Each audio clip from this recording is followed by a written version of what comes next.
Yeah, boy. Woo! All right, man. What a win. We should be the number one team in America. We said this last week. Is it actually going to happen? Yeah, we said it last week, but it's true this week. Screw Jesse Newell. The amazing Friday night, amazing Pearlville, amazing crowd on Saturday. Shout out to the students that went nuts on Saturday. Shout out to our student correspondent, Matt Plexico. Follow along on Twitter if you want to see what he's up to. Man, I'm thrilled. Usually we get on right after the game, but Matt was at a place, so he had to come. It took an hour, and I've been thrilled for an hour. I've been listening to music, and I'm just at my apartment by myself, and I've been thrilled. 9 points against this Kentucky team. It was not a pretty game. It was a tough game, a physical game, and it's just another one down this line of 15 straight victories, of never doing a lost podcast, of never losing regulation this season. We just keep finding ways to win. If it's not one player, it's another player. Our guards looked kind of bad this game to start the game. Well, our big men, Kessler and Jabari, brought it through. Jalen Williams even.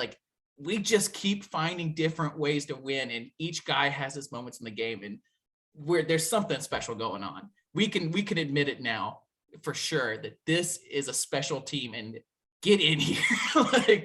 Join in with the memes, join in with the Pearlville, go to a game, watch it with your family, take your kids to just go to a Tiger Walk or something, even if you can't get in the game, because something special is going on. It is. It was, we talked last week about this was the buildup of the frustration. We weren't number one. And to get to number one, you had to kick down this last door. It's like this last level, last boss of a game, just to accomplish something that's never been accomplished before at Auburn. And it was, I think the most impressive part about this game was, Auburn didn't have their A+ stuff, and Kentucky had a lot to do with that. We'll get into kind of how the game went, but just to see Auburn come back down from down double digits early, rally, and then that second half, just all the energy that the students showed in line, going in, the jungle, the arena, national television, it all kind of came together. And I think people got a really good look there at Auburn basketball, I would say, from the late first half into, till about 5 or 10 minutes to go in the game. Just a really good performance. Great to get a win, 2-game lead on them in the SEC, all the things we've talked about. It feels just as good as I think we thought it would. Man, you're right. The fact that we didn't get that number one ranking this week made it almost that much sweeter. It's just like that in so many things in life. You're younger on the podcast. I think older people already know this, but younger people maybe don't. The harder you have to work for something, the more satisfying it is when you finally get there. If something comes to you easy, it's not no matter what it is, it's not as satisfying. We had to work our tails off. It's insane to me. We only lost one game in double overtime, and we cannot get the respect we deserve. We've had to go down this ridiculous path to get the respect we deserve. It's just like in the Final Four year where we had to beat 3 blue bloods in a row to get there. It's always that much tougher for Auburn. People might call that home or whatever, but it feels just like that's, I talked to Jeff Goodman on some Twitter call today about it, whatever, and he's talking about the hype and, people get upset at Auburn because we don't hype them up the way we should. It's because everyone else seems to get that hype so easily. The Tennessees and the Alabamas, the Memphis, they get this preseason hype and they get the respect without doing anything. Tennessee has gotten all this hype off of doing nothing for years. It takes us this much hard work. We have to do a kill shot. We have to knock our opponent out. We can't get to the end of the boxing match and hope for points. We have to knock that guy out. And tonight, we knocked their point guard out with Walker Kessler. So we did it. Everything you said is right on. I mean, this is 5 years in the making. That's what people don't understand. It's not about this year's team. It's not about being number one just to say you've done it. It's this accumulation, of getting CBS there, not for Kentucky. We've been on CBS before, but it usually isn't for us. And I know there was a big thing on Twitter talking about, Auburn's just doing this for Kentucky. No, they weren't. The reality of being in the Auburn family right now is, yeah, Kentucky's a huge game and they're a great opponent. I still think they're a really good team after watching these two teams play.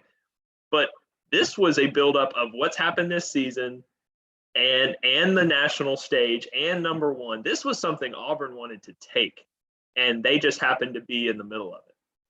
Well, guys, early on in the podcast, we talked about Matt Plexico, our student correspondent, how great it was to follow along. Well, we've got him on the Zoom here. We'll have him on for 5 or 2. Oh, he has got a better podcast set up. Yeah, he's got a microphone. He's podcast royalty. If you don't know who Van Allen Plexico is of the Wishbone, this is his nephew. We followed along this journey on Twitter. Go back through Twitter or Instagram to follow this journey. Matt, welcome to the podcast. Thank you for having me. It's a pleasure. We might have to call you Matthew and Matt. That's totally fine. You can call me Auburn Matt. Confuse people. That's totally fine. Matt, well, people have been following along. You just got done. We haven't heard post game all your thoughts on Pearlville and the game. Just tell us what it was like in those final seconds as this game ended. It was something like I've never experienced before, at least with Auburn basketball, Auburn sports in general. It was something like the emotions that were running so high, seeing all the teammates jumping on the sidelines and cheering with the fans in the final seconds. It was just absolutely electric. And it's hard to put it in words. It's all happened so fast. And I'm on like 2 hours of sleep in the past like 25 hours or so. But I've been trying to go back in my phone and in my video logs and like my pictures and trying to figure out, piece together what's happened last night. But with Auburn basketball in Pearlville, like that being able to happen is something in and of itself. And that's a credit to Bruce Pearl and what he's made in this program. This isn't an Auburn thing. Pearlville, people camping out, students camping out for a basketball game. Georgia, who were supposed to beat by like 20 plus, students waiting in line for 4+ hours for that game, an unranked Georgia team. And I guess number 2 Auburn, like we whooped them and knew we were going to whoop them. And everyone's still just so anxious and ready to see that. It's something that this isn't Auburn doing this. This is Bruce Pearl doing this. This is what he's done in the past, very recent years. And this is a huge credit to him, and honestly him only, and his staff as well. And what he's built is, I know Stephen Pearl and everybody else who has a hand in there, I guess. It's just something that it's incredible. And I'm very blessed that I'm here now. Even like it's my senior year, and I wish we were number 1 my freshman year, but I mean, I was able to see the Final Four run my sophomore year, 2019, even though Virginia double dribbled, but that's another day. I want to go back to a little bit that, this was a huge moment for you and everybody else, and you're a senior. I love that we ended up with, we kind of just hit you up on Twitter. We didn't know much about you. We had no idea you were Van Alaplexico's nephew or anything. But to zoom back a little bit, 2 years of pandemic for you in college. I think for maybe me and Matt, I'm 30, Matt's I think another year or 2 older than that. We kind of like, it sucks for everybody involved. It's ruined things in our own life, whatever, but you can't go back to high school. You can't go back to college. You can't re-experience these things the way that maybe some older people do. You missed out on a whole season of basketball last year. That's 1 out of 4 seasons you're going to miss. And to come back after that, like built up anticipation, and this happens. Like you guys deserve it. Like, it makes it so much it's so sweeter. Great that you guys are getting to experience something so special after that. Yeah, it makes it just so much sweeter. Like things happen, like you can't change that. Like, so you just move on. But the fact that I'm able to experience what I'm experiencing now with Auburn basketball and just Auburn basketball, we'll say the least. Like it's truly amazing. Like I'm very fortunate that I'm able to experience this, given things with COVID in the past or whatever. Like for me, be able to go to these games and hang out with my friends and camp out 24 hours for just one 40-minute basketball game was just, it boggles your mind. Like I remember like my brother graduated from Auburn he graduated in 2016. And I just remember telling him, I was like, hey, imagine like telling him back in 2016, 2015, hey, you're going to camp out 24 hours for one basketball game. He's like, no, dude, below freezing. 5 minutes. Yeah. Below freezing, intense, outside. And I'll talk about the whole Pearlville situation in a second. Let's walk through a little bit on how this all came to be, kind of giving us like a war correspondent view here, a journalist correspondent of what went down. So people were talking after the Georgia game, hey, we might camp out, we might do it. How did you find the rumblings? Did you have a tent ready? How did you kind of like get psyched up for this? Okay. All right. So the best way I can describe it is going back to after the Georgia game. Everyone knew that with seeing how everyone lined up for the Georgia game for just Georgia, everyone knew that Kentucky is going to be ballistic. It's going to be crazy. So there were rumors floating around like, hey, people are probably going to be camping out. And I was talking after the Georgia game. I was talking to my buddy Neil. I was like, "Hey, you know what? Like, let's just we'll get there early. We'll go to Waffle House maybe at like 6:30 in the morning. Probably get in line around like 7:30 in the morning. That didn't happen. Come Friday morning, I'm walking to class, and that's the picture that blew up on Twitter. That was the tweet that I first sent that blew up on Twitter of those 2 tents that were first out there. And Did you meet that those blew guys? up. Did you ever get to meet them? I didn't meet those guys. I was actually kind of running late to class. I just kind of snapped a picture, and I was like, "Holy crap, that's really funny." And you decided not to go to class. You said no class. That was, I went to my first class. I didn't go to my second class, I'll be honest. So once I saw that, and while I was in my first class and I was sitting on my iPad in the front row in my on Twitter, and I'm just typing furiously, trying to respond to people, trying to tell my friends, like, what should we do? What should we do? Like, where should we go? What do we need? And my professor's like, wow, you're taking really good notes. I'm like, thanks. And I'm just typing as fast as I can. Risky in the front row too.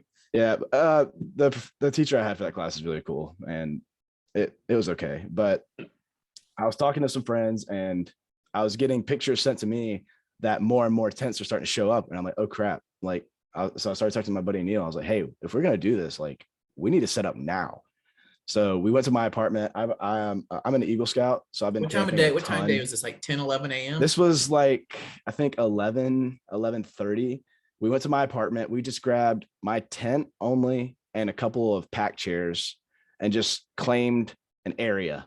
I just claimed ground within the village plaza. We got some square footage, and then we went, and he had to go do some stuff for band. He had to go turn in his band uniform and stuff like that from the past football season. Let's see, he went and turned that in, and then we went back to my apartment. This is around, hang on, let me pull up. So you kind of had somebody staying there in your little plot of land. The thing is, we were talking to some of the guys before we went and got the rest of our stuff, and they were like, hey, if your tent's here, that's your spot, that's fine. And we started meeting up with some other people, and everybody kind of looked out for each other's stuff. And do you think the Walmarts and Academy Sportses of Auburn are completely sold out of tents? Yeah, so I know for a fact. I heard this from multiple people. All the Walmarts, any sporting goods stores, no tents whatsoever. And I'm pretty sure it was the same with hand warmers too.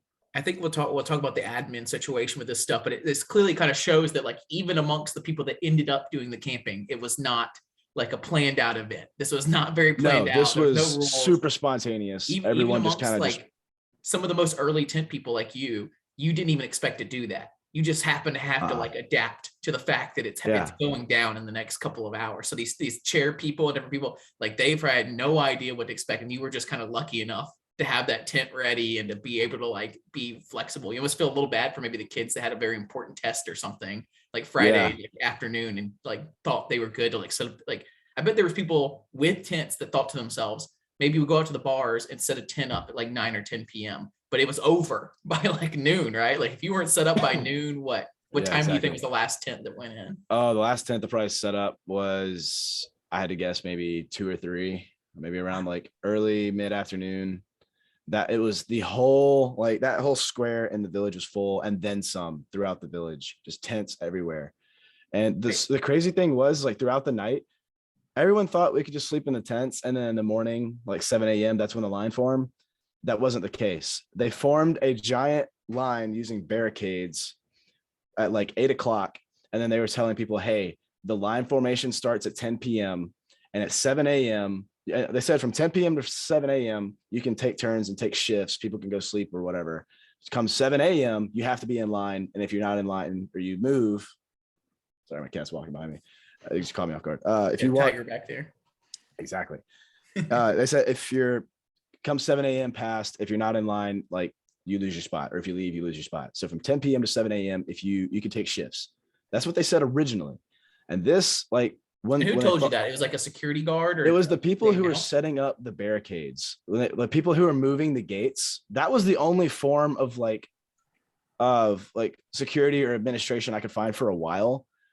After the barricades collapsed and everyone bum rushed, then some people who worked for the jungle, up by the arena, started coming out, and they're like, what's going on? And they had no idea what to do. We set this, I think we can set this night, from what I can tell from your videos and everybody else, into kind of tiers. You had your setup, and then you had Pearlville, and then you had the collapse of the barricades, from that time until the 6 a.m., everyone stands up in line together, right? Yeah. All right. It's kind of in the tiers. So tell me, all right, let's go back to Pearlville. Okay. Tell me a wild moment or two from that like more picturesque utopian Pearlville of the tents before everything like kind of went to crap with the collapse thing. The coolest thing with Pearlville is that everyone there was trying to accomplish the same goal, and no one knew each other, or like most people didn't know each other. Like you have like one or two people like sharing a tent, but every other person who has a tent doesn't know each other. So you just had all these people just start mingling, just like hanging out, guys playing poker in that one video. None of them knew each other. They had all met each other like that moment and that night. So it was just this and then there's the one guy just passing around shots of whiskey. And then he was like, yeah, I've got hand warmers, 1 for 3, 10 for 5. Like he was running a deal. And there was also a mom with her, I think it was like 2 daughters and her son, like little kids, with a little like wagon cart selling Girl Scout cookies. They made a killing selling Girl Scout cookies. They just made a lap. We had vendors. You build it, vendors will come. They made half a lap around the square and they were gone. How did there was an effort by a lot of people on Auburn Twitter and stuff to get money and food and some resources in. I mean, did that even come close to addressing some of the needs that y'all had with that many people? It did? Okay. Oh, absolutely. So it started with, I think it was like Allie Davidson on Twitter was saying like, hey, send me a picture or video of you in Pearlville and I'll Venmo you like $10-15 if you need some like snacks or whatever. And so there were like tons of people there. So tons of people started putting on Venmo. And then you had all these other Auburn, all these other Auburn supporters started Venmoing Allie to just kind of create this giant pool. And she's made like, I think they have excess of like $5,000-$6,000, which the cool thing is, for the record, the jungle donated for the record. Yeah. Which is awesome. Like that's a whole nother thing. Like, that's why I love it so much. But what they did is, so all these other people like from Auburn Twitter, they started going to all their, like, no matter where they were in the state of Alabama, they started going to their local stores, buying up all their hand warmers, all their snacks, all their drinks, their waters, everything, and just started bringing it down here. And they had a giant table set out by the front gate. This is back before the barricades. This is when the tents were still, it was a little bit more calm, a little bit more docile. Everyone was just kind of hanging out before the line formation started. That's when everything went downhill. But they had the whole table set up, hand warmers, toe warmers, foot warmers, waters, snacks, chips, drinks. It was all included. And then people started buying pizza. They also brought coffee later that night and hot chocolate. They all set up on that table just for just all the people who were there. And it was super cool to see that. I have a feeling that in many years from now, much like Woodstock 69, with all the people will be talking about Pearlville in 2022 and how everyone they knew was there. It'll be like 100,000 people were there, even though we know there was 1,000 people there.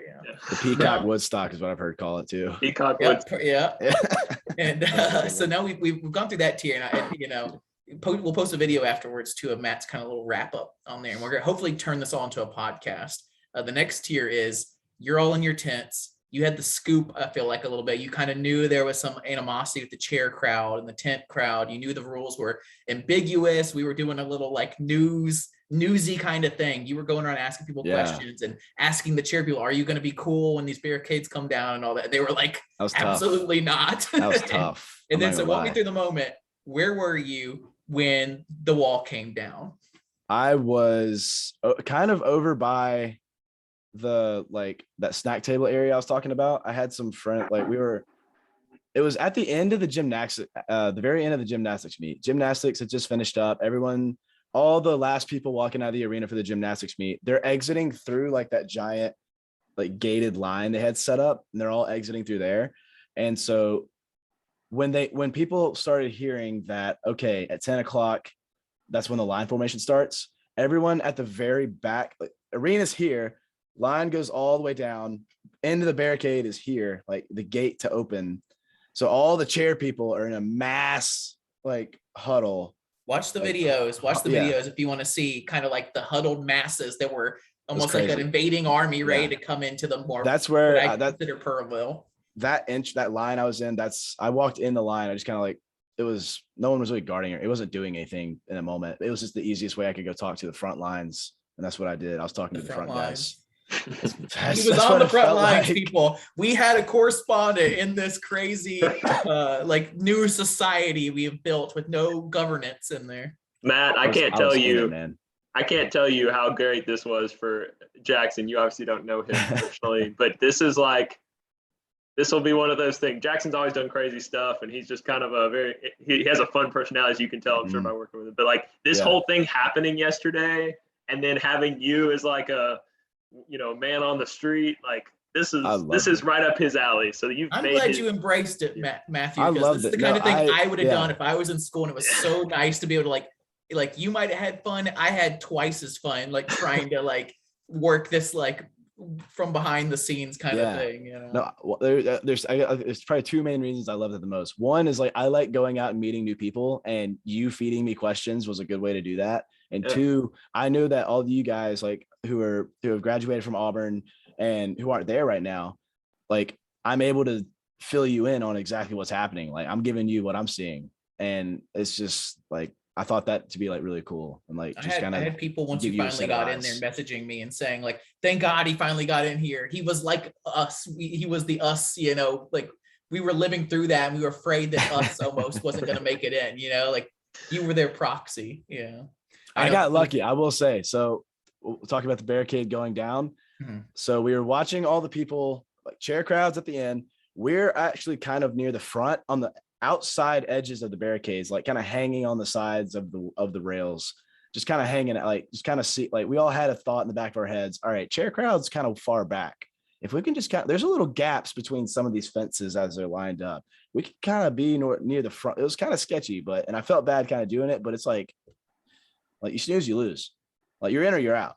And this is what it came down to. So it was, I think, 9, I forget the timestamp on the video. There's the video of everything collapsing. Everyone, the very back, the chair crowd pushed through. The front lines of the chair crowd pushed through. They just started it was like, do we know for sure if like a security guard opened it up or if it just collapsed? Or it just collapsed. Somebody pushed through. You heard it here first. I didn't see who pushed through. I just know that somebody pushed through. There's other videos on Twitter online of other angles of people rushing in. I just know that there were like, no one let it in because they said it was going to open at 10 and it was like 9:10, 9:20. So it caught everyone off guard who wasn't in the chair crowd. So once we saw people start rushing in, I whipped out my phone. This is the journalist in me. I pulled out my phone. I was like, what? This is going, like, just trying to get the clip. And my friends, thank goodness, found a little gap between the gates, got in right before the mob came in. And there was a bunch of other people too, like lined up on the sides. They all just kind of like got in all at once. And then the rest of them came in from behind. So we got within the first few hundred, at least like a couple hundred, but it was tight. So the chaos ensues. It sucks. You put these tents together. You had like a plan.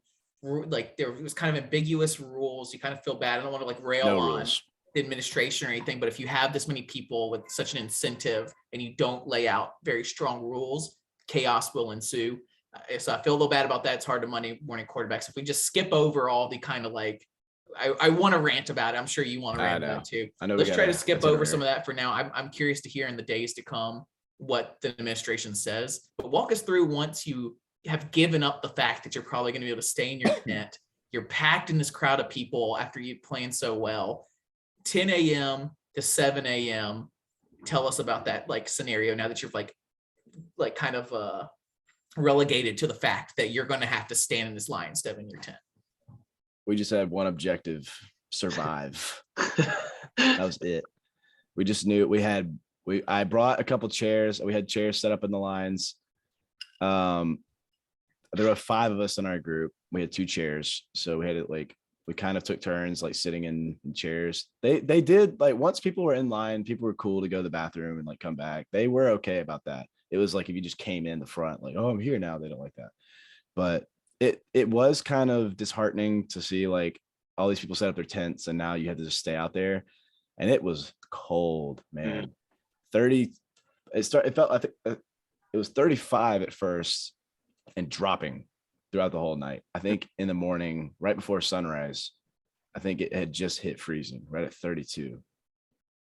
And we had a bunch of blankets all the hand warmers that they had got came in handy. We had foot warmers, toe warmers, hand warmers. I had a beanie on. Every video you saw me with my hat on, I had 2 hand warmers stuck in my ears. Right over my It's ears. good to hear. Keep my You ears look warm. like you were freezing out there. You had your beanie and your hoodie in every Yeah. video. I had a couple comments. Every video, you were Yeah. rubbing your hands because you needed some gloves. I was hoping someone would offer some, or you would find some eventually. You know? One, my hands were cold. My extremities always get cold. One, my hands were cold, and 2, like I guess it was like a not nervous Yeah. tick, but you know, Yeah, like touch your face, like whatever type thing. I think it was Well, like that. A little bit of both. How do you, I have a question, kind of bigger picture. I've seen people thinking that this could lead to student ticketing rather than first come, first serve. I know it's early. You just got done with the game. I was always pro first come, first serve when I was in school for football and everything, because I think it rewarded people who really wanted to be there the most. But basketball's, this is such a small arena. Y'all have a good number of seats, honestly, for how small the arena is as students. How do you think most students feel about that policy? And do you think that, maybe this is the last year of that potentially, if they go to more of a kind of luck lottery system where people get to apply and go if they get a ticket? How do you feel? How does everybody feel about that, you think? So all students kind of agree that students don't want to pay money. Yeah. But that, like, just the chaos that happened, that doesn't need to happen. Yeah. I love the fact that everyone is willing to do that, but that doesn't need to happen. There was trash everywhere. This, when the doors opened to get in, people were just it was crowd crush, bad. I had to put my elbows out just so I had room in my chest to breathe. It was So crazy. tell me this: if you wanted to push for something, Yeah, there's a concept in our society that I get upset about, that when something's hard, they go the easy route or whatever. I think if something's hard, it's worth doing. Do you think we should push to do the Duke style camping out?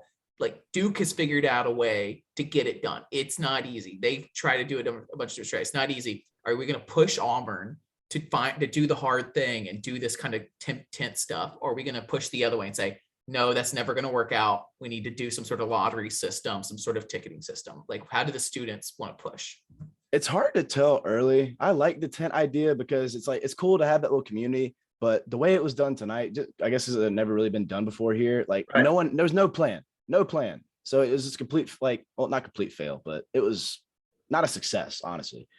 I was thinking originally, right now it's first come, first serve. Say with a regular game, you just line up and there's a big line, hour, 2, 3, 4, 5, whatever. My whole thing was, as students now, what we do is when it's free tickets, we take our Tiger cards are on our Apple wallets on our phone now, or Android wallet, whatever you call it. So we just scan our phone, touch our phone to the thing, you're in the game. So, same with football. My idea was, and SGA was actually kind of talking about something like this. They were wanting to do originally, or thinking about doing a colored wristband system where the first 100 people who show up get one color wristband. The next 100 get another color, 100 another color. And you can just, it's still first come, first serve, but you don't have to physically stay in line the whole time. We have that whole village area set up, at least for our physical setup. We could have food trucks, cornhole as well, and people could just hang out much more casually, not hardcore camping out, killing people type stuff. I'd like to suggest for the Auburn admin to look into what Duke does, and other universities have had this situation. And I think they've had, don't feel like we have to recreate the wheel, figure out what Duke did. Walk us through. So you've been in line. We're hoping people are making best friendships and relationships. I hope we find out years later that there's a marriage that comes out of this Pearlville and waiting in line next to, oh, I met her in the line or whatever. But somebody's going to be named now Bruce about after 6, tonight. 7 I can say that. What'd you say? Somebody's going to be named Bruce after tonight. I can tell you that. Yes. Somebody said if it's a boy, they name it Bruce. If it's a girl, they name it Pearl. Oh, that's great. So walk us through 7 a.m. till doors open. I saw some people climbing light poles. I saw an eagle flying around. Give us a short, some stuff that was going on as the excitement started. This was the delirium-filled, sleepless hours of everyone reverting back to monkey state. The best way I can describe it. So everyone's in line the whole night. Come daylight, everyone's kind of laying on the ground. It looks like Jonestown, that video I was saying, everyone's kind of asleep or trying to sleep or whatever. Come daylight, everyone starts standing up. And when everyone stands up, the whole, the spaces get smaller. So the crowds just start getting in tighter and tighter and tighter. So now we're it's a little bit more crammed. Like we don't have the space that we used to. Everyone from the back just started pushing up, even though we weren't going anywhere. The doors never open. I'm sure there's studies done online, stuff like this. It's so infuriating to wait in these kind of lines to see who feels like they're trying to like cut a little bit, who thinks they can push a little more, and other people are trying to be chill. Like there's got to be like whole, like college classroom like studies on line mentality. It's frustrating as hell. That's why I really hate it for you guys. They need to go back and look at this, like if they have camera footage out there, they need to study that. Like that's one for the history book. If there's a camera out there from the whole night, I will pay like some insane amount of money just to have that, just the whole reel. I hope there's some good drone footage. I've yet to see I've seen a lot of good videos of like people walking around being like, wow, what an environment. How cool is this? I've not seen that one photo that I feel like you can send to people and be like, this is Pearlville. So I'm hoping we see in the coming days some sort of drone footage, or at least some sort of like maybe from the dorms picture of everything. So there was some drone action. I saw a couple of drone videos, but I think some of them were before it got really, really packed. I don't know if it fully did it justice. It was. So now give me two things. Give me craziest moment the entire night, Pearlville, everything. And then after that, walk me through a little bit of the game day in the stands, what you saw and like how much fun you had. Let me think. Craziest moment. It was honestly like hard to think of. Like I had to go back and like look at my phone. I like, it was a blur. It went by just so fast. I will say that this is going back to the 7 a.m. to doors opening, or it was like the doors opened at 10. They opened up 30 minutes early. Oh, good. Everyone's sleepless and it's crammed in. Everyone has to stand from 7 a.m. to sunrise, like 7 a.m. to 10 a.m. There's like it was like 4.5 hours. I remember it being 4.5 hours of just standing. And you're working off 2 hours of sleep, right? 2 or 3 hours of sleep. And hard on the cement most people, 0 hours of sleep. They just couldn't sleep. I don't blame them. But everyone's standing up. It's daylight. Everyone's just delirious at this point. The pole part, this is probably the funniest, like I guess I would say craziest was, so you'd have random people outside the line. They'd try to cut in line and you'll just hear a random boo. And then when they find the person, or you just hear that, everyone just starts chanting, pole, pole, pole, pole, pole. There's a light pole right next to like the main, like kind of front of the crowd where we're at. What we started doing is, I didn't start this. Somebody else, like, it was a group, collective, mob, like hive mind decision to do this. If someone cuts in line, they had to scale the light pole, which is really slick and it's really cold and it's pretty wide. If you can make it to touch the top, you could go to the front of the line. So the people would chant, pole, pole, pole. They climb the top, touch the top. Yeah. Front, front, front, front, front. And then they'd go and they take their buddies. I posted a meme of you in Mad Max Thunderdome, and this is feeling very Thunderdome. Were you leading some Thunderdome type activities for the front of the line? It was wild. Like I was definitely front and center. And then the same thing with people who cut in line. If they couldn't make it up the pole, they go, boo, back, back, back, back. And you have to go all the way to the back. And then at the same time, Coach Harson showed up and he just started walking through the giant crowd of people with his cameraman behind him. He's hyping up people. He's wearing the crew finger t-shirt or the crew neck. It was awesome. Everyone wants him to climb the pole. Aubie shows up on the If Harson would have climbed the pole, I would say the F word on this podcast. We don't talk about the F word sport, but I would talk about it if he had climbed the pole. Yeah. So walk us through. You're in the stadium. You're missing a big part, Jackson. You're missing a big part. You talked about the how bad getting in was, with everybody just so desperate, ready to get into the heat, get into their stands and everything. My question is just, number one, how did that heat feel when you finally get inside? Was there like a moment of glory? Goodness. And then where did you end up sitting? Where did you end up in the student section? It was like I was born again. It was heavenly. We got in. You were in heaven. You were in heaven through the hell you went through. You just got into heaven. It was worth it. I can say, and I will say, it was worth it. It was the most fun I never want to have again. That's the best way I can describe it. So I got in and we walked down the stairs to go on the court level. The main large student section. If you're on the court facing the student section, I was in the very top right corner. Okay. Right across the entrance, like where like the student, like we walk in, Yeah. and like the band. I have a bunch of friends who are also in the marching band, so we kind of like talk to each other. But that was like the only space where we could fit 5 of us. And Wow. as soon as we got up there, it was absolutely full. And then it turned into standing room, and then standing room filled up, and then that was it. Do we And think everybody that was there overnight got in? I hope so. I don't think so.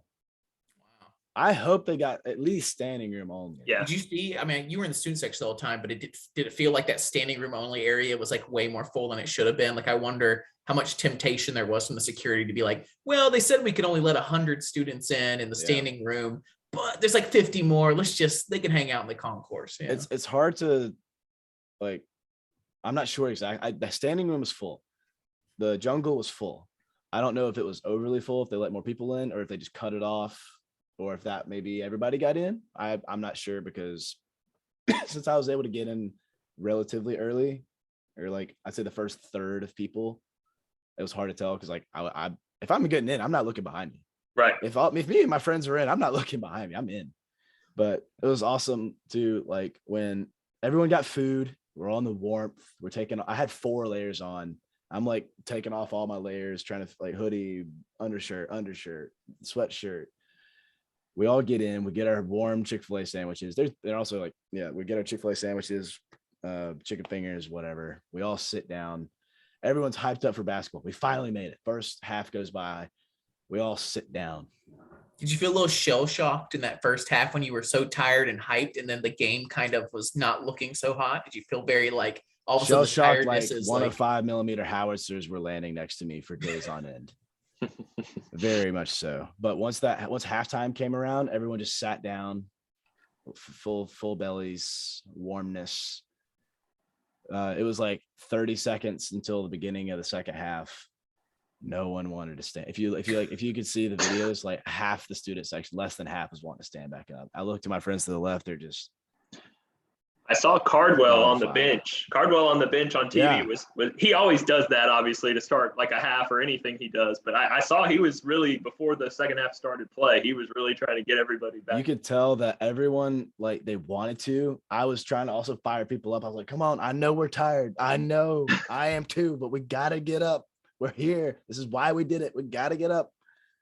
Luckily, they gave you stuff in the second half. They gave you something to stand up about. Exactly. We can go into details about the actual game. But yeah, the second half, like once that ball started rolling, we had something to stand up about, and it was so worth it in the end. No, I know you're working off very little sleep. I know you're tired. Let's get your phone out here. We're going to do a little final summary thing here. Let's see. Now we're hopefully we can put all this together in a podcast. We posted on Twitter. We posted on Instagram. Okay. His story. We're hoping kind of do like a video library, and hopefully this will be the ending here. If you get your camera out and put it on me and Matt and you, and just say what you felt about the game. Give a little 1-minute spiel on your whole, like, wrap it up for us, and we'll post this video with us in the background on Zoom. Sorry, do you want me to, like, how do you want me to do this? Yeah, get your camera out, like turn on the this? video, and like videotape the screen here, Okay. whatever you yeah, want to do, Yeah. and give it a little spiel. Be like, hey, subscribe to the podcast. We talked for 30 minutes about it.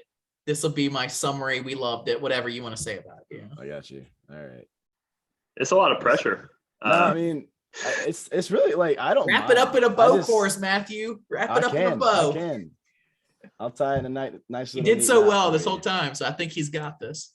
This is what I was doing too before I ever send you any videos. I never really got nervous, like, before I do any of them, because you just got to do it. And the more you think about it, it's like doing a front flip off a diving board for the first time. Like, you just got to do it without thinking about it.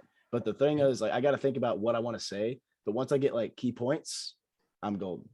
So let me think. Right, you think about it for a second. In the meantime, I'm going to say to the other Matt, I think we've stumbled upon something. I think this student correspondent thing is a pretty good idea. I think people enjoyed this. Yeah, if they're all as good as Matt down here, man, he really killed it for us. I'm glad. I think we hit a gold mine. I don't think we're looking for another one. I think we're gonna have to get this is our Matthew guy down here. We got to talk about NIL and compensation going on if we're gonna sign up for the journalism department. I forgot what you said your major is, though. I'll minor in journalism. I'm a computer engineering. He's minoring in journalism, guys. I might know someone that works for a news organization. Hey, I'll before take some they can- victory laps. Don't worry. No, we do appreciate it, man. Because like, we were both super into everything when we were in school. We probably together covered like 2007 to 2013, 14, something like that. So we got a lot of good other sports stuff in.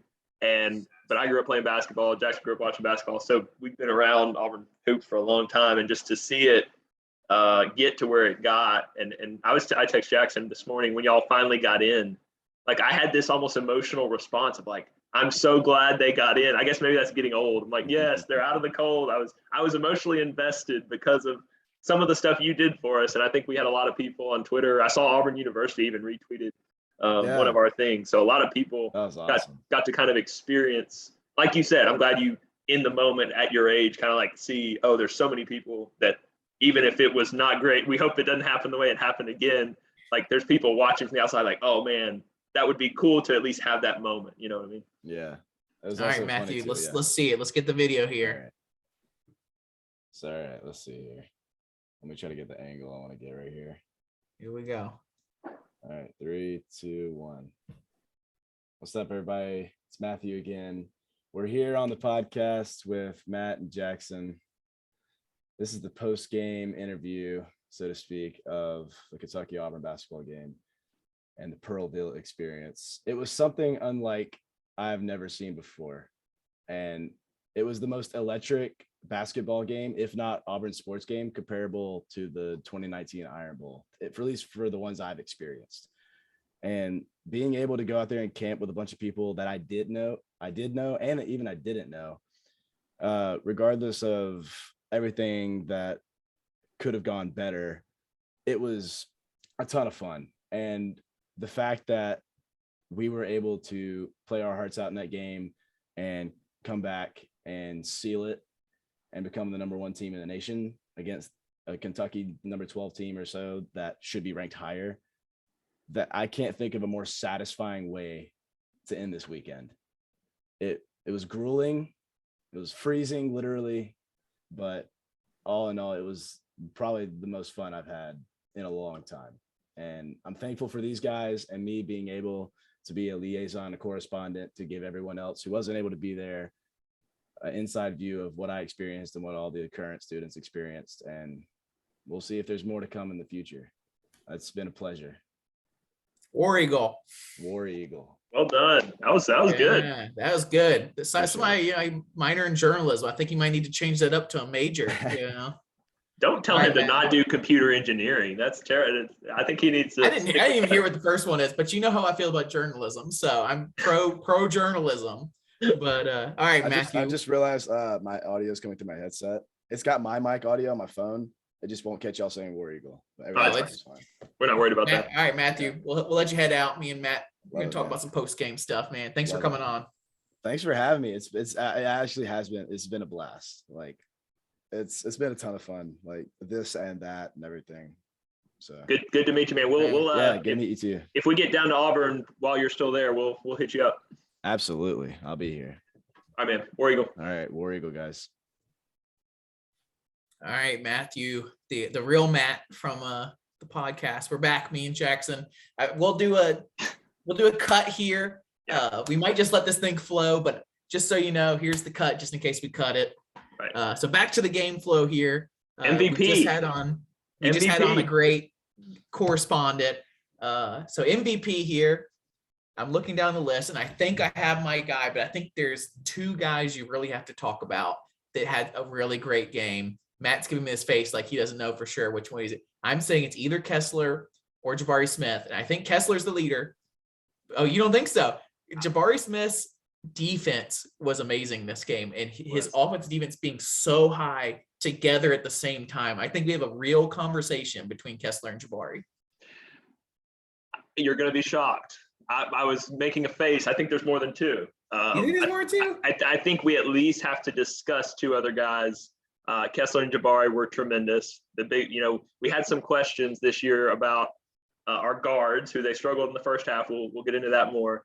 And then our big guys. Can our big guys handle Shibwe? Can they handle the overall just physicality of Kentucky? I think Jabari and Walker smashed that test. They were great. I thought Wendell Green continues to be like this. As he goes, the team goes. And when he picked up his play and he was dishing all those assists to Kessler, and his defense did get better in the second half, and he got more comfortable with the pressure that Kentucky was putting on. I thought he kind of made a huge difference in the game. And look, we have got to talk about KD Johnson.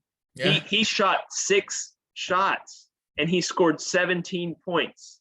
He hit 3 threes. A couple of them I maybe didn't like, but he was overall 1 turnover for KD. I mean, he was terrific in this game. He really was. He had some mistakes. He had some giveth and taketh moments, but I at least have to put him and Wendell in the conversation, I think. I think KD's energy, KD's swagger is what put us over the edge. It's almost hard. It's kind of like picking your favorite part of a meal. We have 2 steaks in Jabari and Kessler, but we have this amazing kind of like dessert or other thing that made the meal so special. Like, I don't think KD was the meat and potatoes of this game, like why we won or lost necessarily, but he made it delicious. You know, if we're doing that whole metaphor with food, he's like, there was a time where these guards looked bad at the beginning of the game. It was the stuff we were afraid of with the guards coming to SEC play. We thought, okay, well, they did so well against out of conference, but they're smaller, our athletes are better. Then SEC play starts, and we think what they looked like in this first half. A little nervous, turning the ball over, couldn't drive hardly, couldn't get the offense going. That's kind of what we thought, like getting blocked at the when they do their layups. You know, we thought that's kind of like what they would look like. But they don't look like that. But they did against Kentucky to start this game. Kentucky is going to be probably the most talented team we play the rest of the season and maybe the rest of the year, depending on who we get in March. You know, and they look like that. But man, KD came out in the second half. And he said, I'm not afraid. And we knew that. He always thinks he's the best player in the court. And sometimes he is, honestly. And he said, I'm not afraid out there. And he took the ball to the hoop a couple times. He hit some in-your-face threes. He made some good defense plays. He was barking at John Calipari. He made a play where he hit like a 3 on somebody, I think, and he ran down the court and was guarding a guy and looks over at John Calipari and says something to him in the middle of guarding one of his guys. I mean, KD, he's the fan favorite. People were chanting his name several times during this game.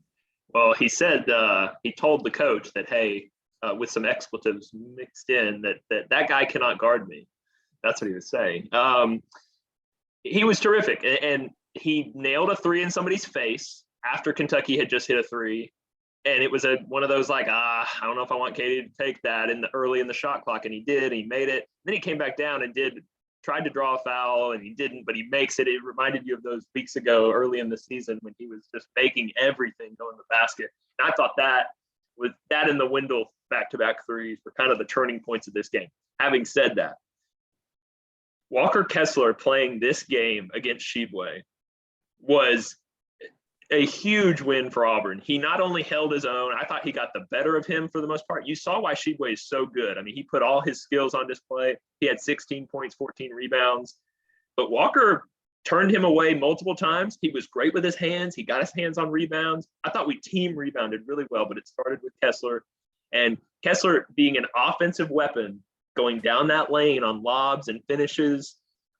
He's 8 of 10 from the field, 19 points, 7 rebounds. I don't know how many blocks he ended up with, 2 or 3 probably. And it wasn't just about the blocks either. No, Walker. It was 2 blocks, but so many when Shibwe's backing him down, when people are coming out, the amount of altered shots, the amount of times he could have gotten in foul trouble, the amount of times he could have like done one too many things, gotten out of position, the amount of times he went out on I think they're called hedging the screen, right? Went out and just completely disrupted the entire play. Some of those shot clock violations you might as well put up to Kessler, because when he jumped out there, these guys, they could not handle it. And then on top of that, let's go ahead and add in, he knocked a dude the mess out. He put a screen. There was a play. Can we talk about this play right now? Yeah. The Wendell Green, there was a guy on the other team. He played for Georgia. What was his name? Wheeler. Severe Wheeler. Was it Wheeler? Okay. Wheeler was down there and he knocked it. We could not get the ball again. He knocked the ball out. It looked really bad. It looked like maybe this is when they were going to do their run in the second half. They were getting kind of smug. Wendell and our guards all night had trouble bringing the ball up. And it's like, oh no, something could go down here. He knocks out, so smug about it, runs into the crowd, or comes back out, goes back out there and says, I'm going to do that thing again or whatever. Wendell flashes up the court and then bam, Kessler's right there on the pick, knocks him out. he has a concussion or whatever. Like there's like, you don't want to celebrate somebody having a concussion necessarily, but it was a clean play. Dude was set. Dude ran into his stomach. Kessler's so huge. The other guy was so small. He ran into his stomach. I don't know how it ended up being a concussion if he flopped. I know the second time, because Kessler did it again a second time. The dude definitely flopped and acted like he was injured or whatever. And I don't even know if that was a foul. You could say maybe his feet weren't set, but definitely felt like both times the dude was just running full speed. Kessler's fast and got in front of him. Abs of steel.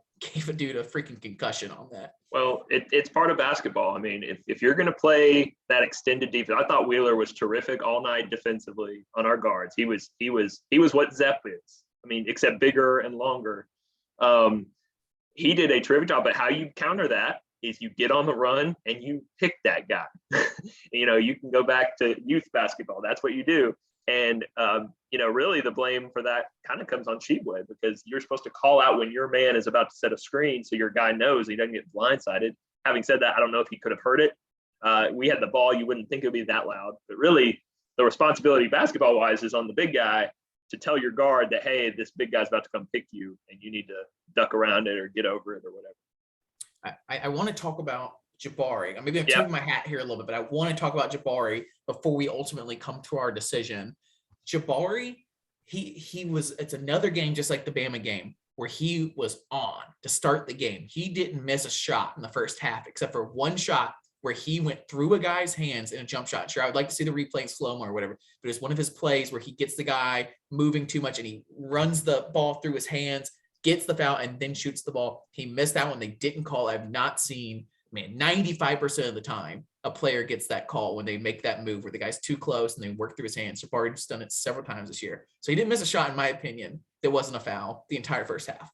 But we did not get him the ball for the first 6 minutes, right? First 6 minutes, he didn't take a shot. And we got to get him the ball. I know we've talked about the Bruce, and this team is such a team effort. It's amazing that we can sit here and talk about 3 different players that might be the MVP, and we're going to talk through everybody in this team because it was such a team effort. I don't feel like anybody in this team was necessarily the absolute guy you got to pick, which is amazing. But Jabari did that, and then he played good in the second. He had a jump shot that, oh my God, I yelled in my own apartment by myself, draft this man, because it was incredible. 2 guys all over him, but he's 6'9" and elevated and hit that jump shot from the elbow or whatever you call it between the 3-point line and the free throw line. Just some incredible NBA, even in the NBA. That's an incredible move to watch him do this. He just does things no one else can do. You wish we could have worked the ball more. He played 30 minutes, which is a lot, but there were still big gaps that you wish you could have played more. You said, wow, they're not going to put him in again because our team was playing so well at the time with Jalen and everybody in. But really, the offense for me, which I'll get you here in a minute, but the offense for me was amazing because they're so efficient. But honestly, the defense was even more incredible. He had 2 amazing blocks when we really need them, where there was one guy that was working on him for a while, trying to do something to him. He just stayed in front of him. He tried to back him down. He said, no. He stayed strong on him. And that's one thing we talk about with Jabari. If he was too, maybe he needs to put some weight on or something. This guy tried to back him down. And he said, no. This guy tried to move past him. He said, no. Then he went the shot and he swatted that thing out of bounds. And he had blocked another one earlier. That was a big one where I think Walker had gotten up in the air and maybe missed the block. And then Jabari came in and cleaned it up with his own block. And then later on in the game, with about 2 or 3 minutes left, he gets a great steal that was very important. His defense was locked on. So the fact that his offense and defense at the same time were so efficient, it's hard not to give him the MVP. So I'll let you. The case for Jabari is defensively. He was as good defensively as he's been all year. He left a couple shooters open, but overall, he was much more engaged. The case against Jabari, he was 1 for 6 in the second half shooting. Didn't really. Auburn made their big run to take a big double-digit lead without him on the floor, and I didn't look. The shots he made in the first half, and then the shot you're talking about, he did his run stopping thing. It was the perfect time for him to hit that NBA shot. I'm not taking that away from him, but I didn't feel like he was necessarily, and again, it speaks to this team, right? To have that guy, of course we need to get him more shots. Of course he needs to get the ball. We need to get him some open shots. We are really relying on him to hit these contested open threes and threes. Yeah. First, another thing I missed out on the case against him, 2 horrific turnovers. Yeah. The first of which was a wide open 3 at his spot on the first possession of the game that he did not take for reasons unknown to me. He tries to drive in, get stripped, lay up the other way. The other one was a breaking press, which we've just continued to see him struggle in that 4 spot. Bruce likes to use the power forward to help bring the ball up in that. I really think we might need to. We had trouble all night with that, bringing the ball up and breaking those presses. It was really not fun to be on the other side of it. But the shots Jabari made, fantastic. He had all 3 free throws. He gave us, he got fouled on a 3. We were down 2. He hit all 3 free throws to give us our first lead in the second half. He was great. I just think I lean Kessler because of that matchup with Shibwe. I know he had a lot of dunks, but I felt like he just impacted the game in so many different ways, and he was on the floor more than Jabari. KD had the most minutes, and I think that speaks to how well KD played.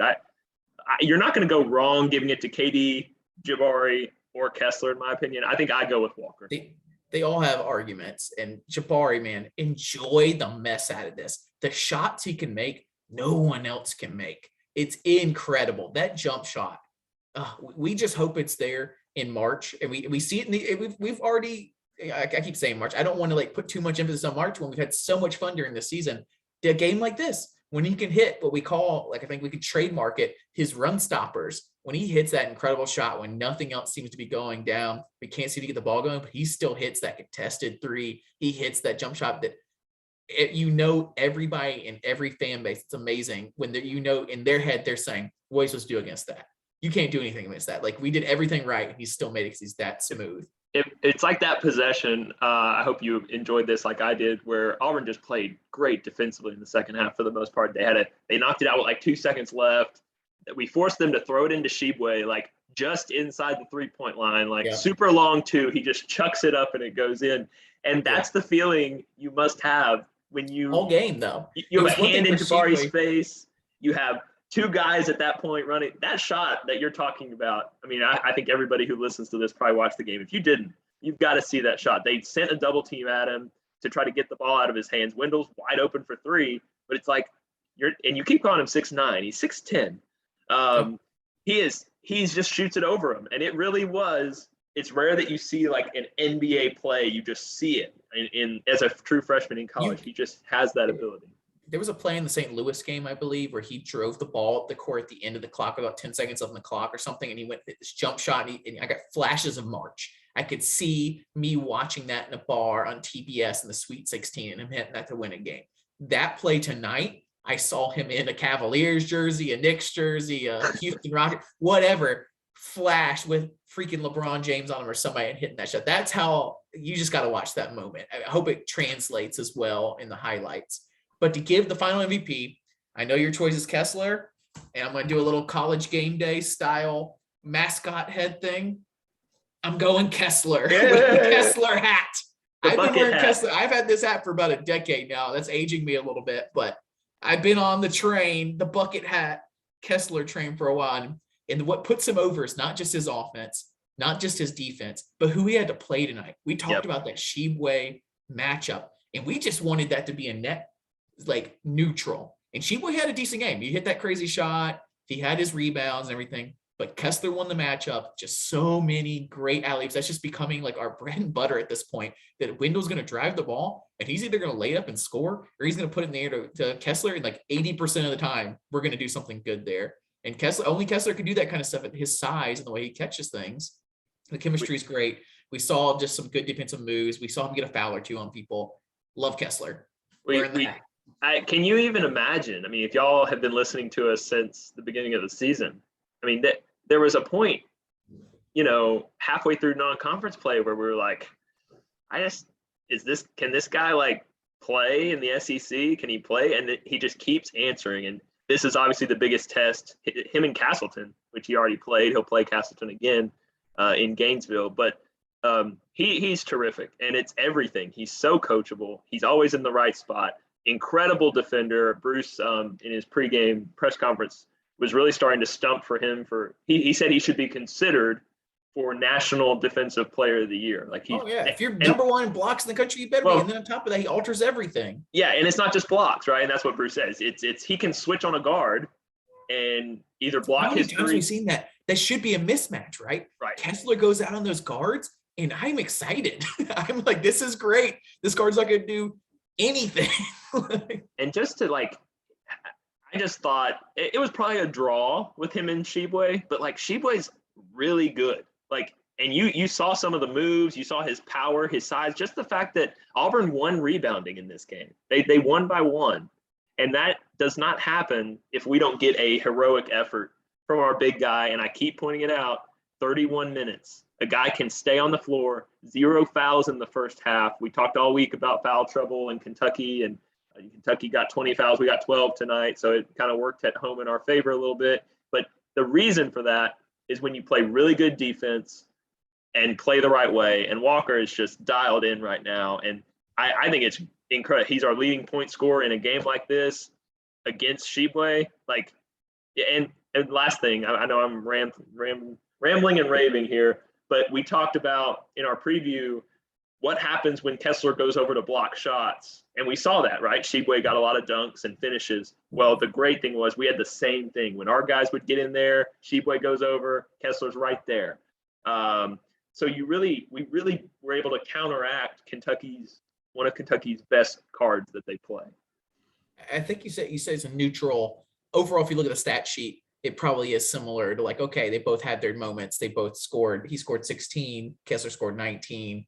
Kessler had 2 blocks, even though I feel like you don't see on the stat sheet how much insanity he does, from an altering shot standpoint.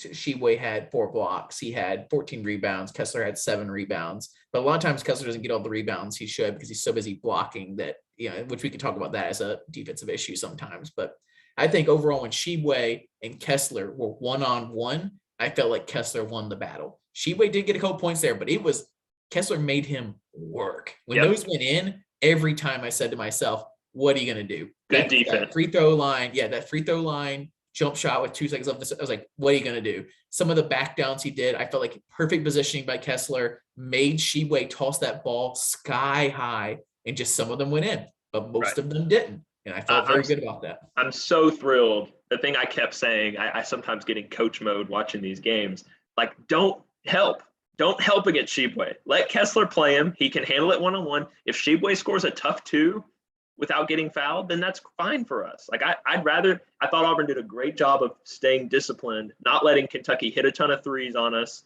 or double down. Like let Shibwe get a hard 2. We can trust Kessler with that.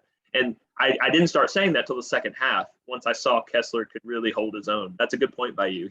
When they were one-on-one isolated, he probably did get the better of that matchup most times, or more, at least a majority.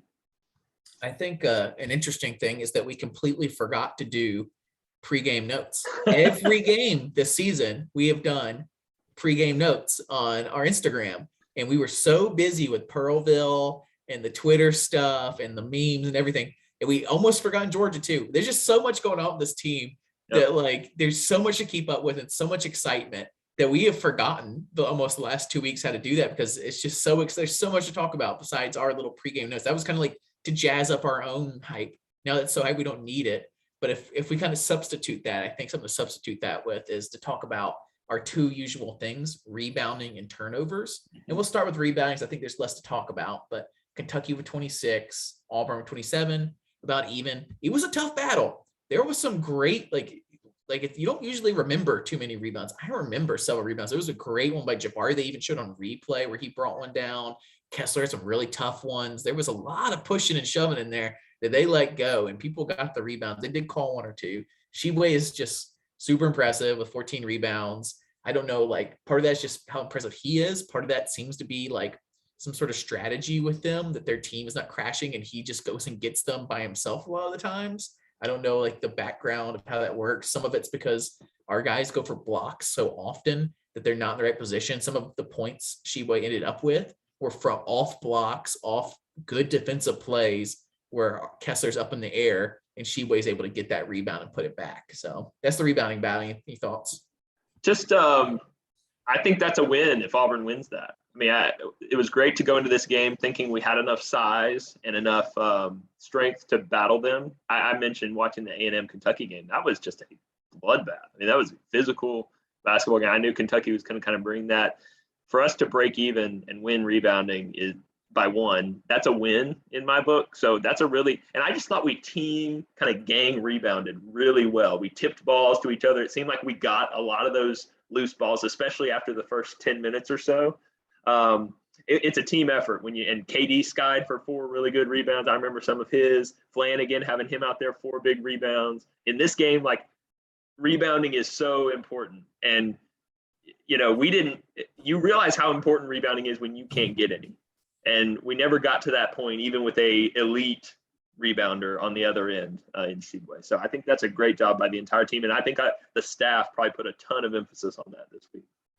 I think the next one tells a good story of the game. We kind of go through these MVP discussions. And we kind of go through these stats in our pregame. It ends up telling the story of the game a little bit. The turnovers were 9 turnovers for Kentucky, 12 turnovers for Auburn. Do you have the points off turnovers over there in the other stats? Yeah, it's 22-13. Kentucky won it.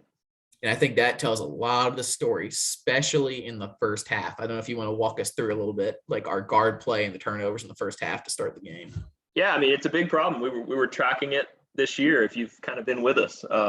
They had 20-something turnovers in the first SEC game. They had 18 the next game. It's just way too many for a team this talented. They had gotten it down to single digits, I believe, the last 2 games. And they ended up having 8 in the first half, and it started on the first possession with Jabari passing up a wide-open 3 and getting in trouble. You mentioned the guard pressure. Severe Wheeler was terrific defensively against our guards. I think that shows that we have some concerns there. I love how Auburn answered, but we were hitting the mouth early with their defensive pressure, and we kind of just guys were dropping. Pat Cardwell really struggled on his first rotation, turned the ball over. Kessler missed a dunk and had a couple other just a lot of mistakes, a lot of maybe a little hyped up, maybe a little nervous. But Kentucky, you have to give credit to Kentucky. I think they controlled the action. I think it was 75% Kentucky just playing so well, and I don't want to play them again. Honestly, I think there's a lot of national people. The narrative right now in Kentucky after that Tennessee ridiculous blowout is that Kentucky, a lot of times the Calipari's team, they're always talented. They always recruit well, and they don't always mesh as a team. And they honestly, for 5 years now, have not really meshed as a team. That 2020 season got canceled with COVID. We played them really hard. I think that was one that was actually turning the corner, and they, both for us and for them, it sucked that got canceled. But I think the narrative is this team is turning from that just a talent, but not sure if they're a team, to a talented team. And I don't want to play them again. I think depending on how some of these injuries and different things worked out from this game, which we'll talk about in a bit, I don't want to play. I think they could be really good. I think we just beat what's going to end up being a top 10 team at the end of the year. And that this was like, it looked ugly in this game, and it's because they were that good. And we came in with like a 25% nerves. I mean, you saw that the team knows how crazy the fans are right now. The team knows they're ranked number 2 and wants to be number 1, and that this is the biggest shot they'll ever have. I mean, we have some freshmen on this team. We have some transfers that haven't played in that big of a games necessarily. Yeah. We saw them on Instagram. We saw them everywhere. They knew how big this game was.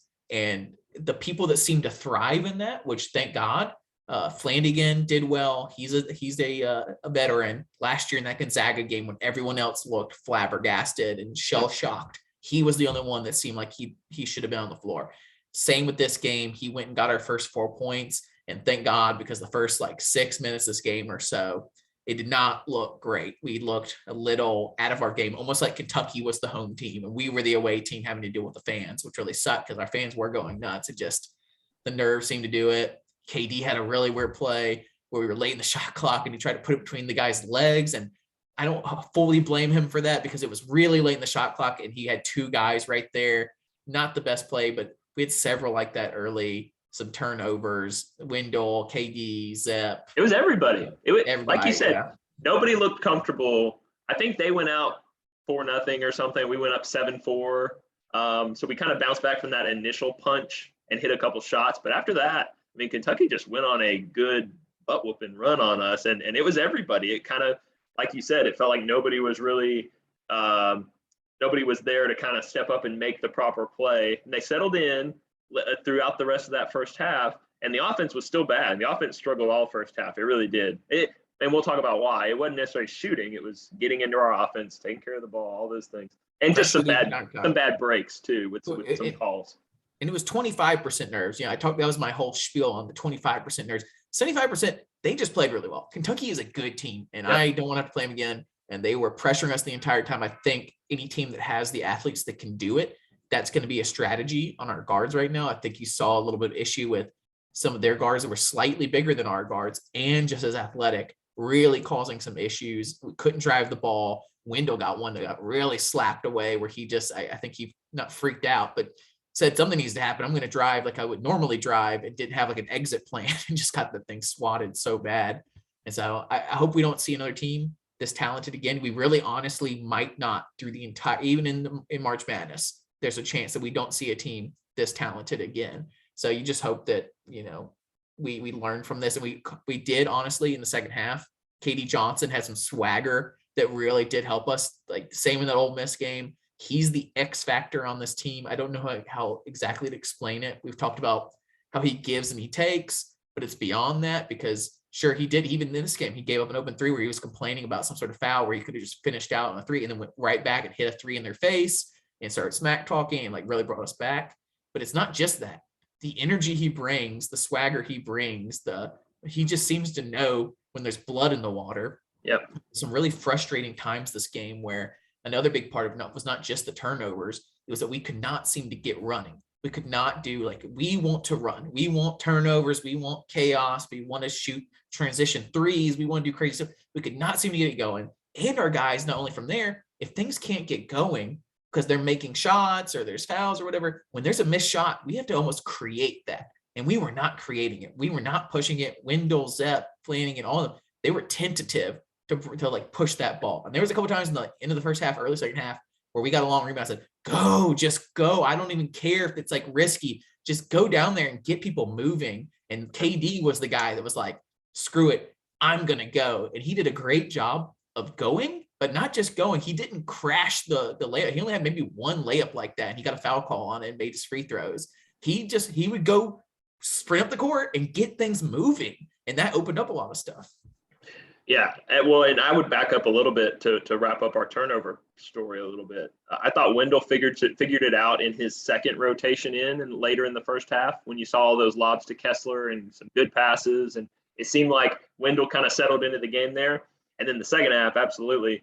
I thought the biggest difference in the first and second half, the defense got better, but really the three guards just played way better. Zepp was way more comfortable, took a big charge, hit a big shot when it was like tied or close. KD did all the things you just talked about, and Wendell just really took over running the offense. Now, look, we have to be honest. And the thing I was going to say about turnovers, I texted you at halftime. I said, look, I think we win if we just cut down on the turnovers and turn them over more. And we went from 8 to 4, and then we bumped them up from 4 to 5. We didn't force, you're right, we didn't force as many and make this game ours as much as you would like. But we did have our runs in the second half. We were able to get out and kind of avalanche them some. And I don't know if this is a good time to talk, but we do need to mention, Severe Wheeler was limping at one point. Then he got knocked out on the screen. Then he got knocked out again. And then Ty Washington. The second. Hang on, we'll get there. But Ty Washington is a guy that we really wanted on this team. Bruce really wanted. Great player, probably an NBA player this year or next year, whatever. Making some great NIL money. We've talked about that. Okay, nobody cares. He comes down on his ankle and he's out for the game. And that is a factor in this. I think our guards were able to settle in and take advantage of that and kind of assert their will on the game more in the second half. Yeah, that literally I pulled up Ty Washington's stats to bring up that next point. I think that's the two biggest narratives in this game. Maybe the three, us going for number one, the turnovers to start, and then the injuries. And part of this is me, the Ty one's just a freak thing. Things happen like that. He stepped on his own player on his teammates' foot, rolled his ankle. You hate it for him. Luckily, just from looking briefly online, so it does not seem to be a leading narrative that they lost this game because of injuries or anything like that. Part of it was a tough game. It was a physical game. Things like that, Kessler, that's just part of the game that you ran into that screen. I don't think it's the same guy, right? That ran to the screen both times. Okay. So he looked like he was straight concussed. I didn't know if he was going to come back or not. I wonder if that honestly, what I said was if that second one affected him that bad, he didn't need to be in the game. I don't know what they did. They took him back in the back for 5 or 10 minutes and brought him back. Maybe that's it, that he was dealing with that, because the second one was really not that bad. It was kind of I don't know. It was not the first one was a little crazy. I mean, he was full on sprinting and ran to a wall. Kessler, even then, I was like, he ran into his stomach. Like, I don't see, like, you didn't like hit his elbow or hit heads or anything like that, but okay. Maybe it was like a whiplash scenario kind of thing. Yeah, the second one was just kind of like a shoulder down a little bit from him, like a foot away. Well, he just ran into Kessler's arm. I mean, with Yeah, his it head, just, and and Kessler is literally not moving at all. He's just hedging that screen and keeping it on the sideline like he's supposed to do, and he just ran it. It shouldn't have been a foul on Kessler, and Cal was mad for.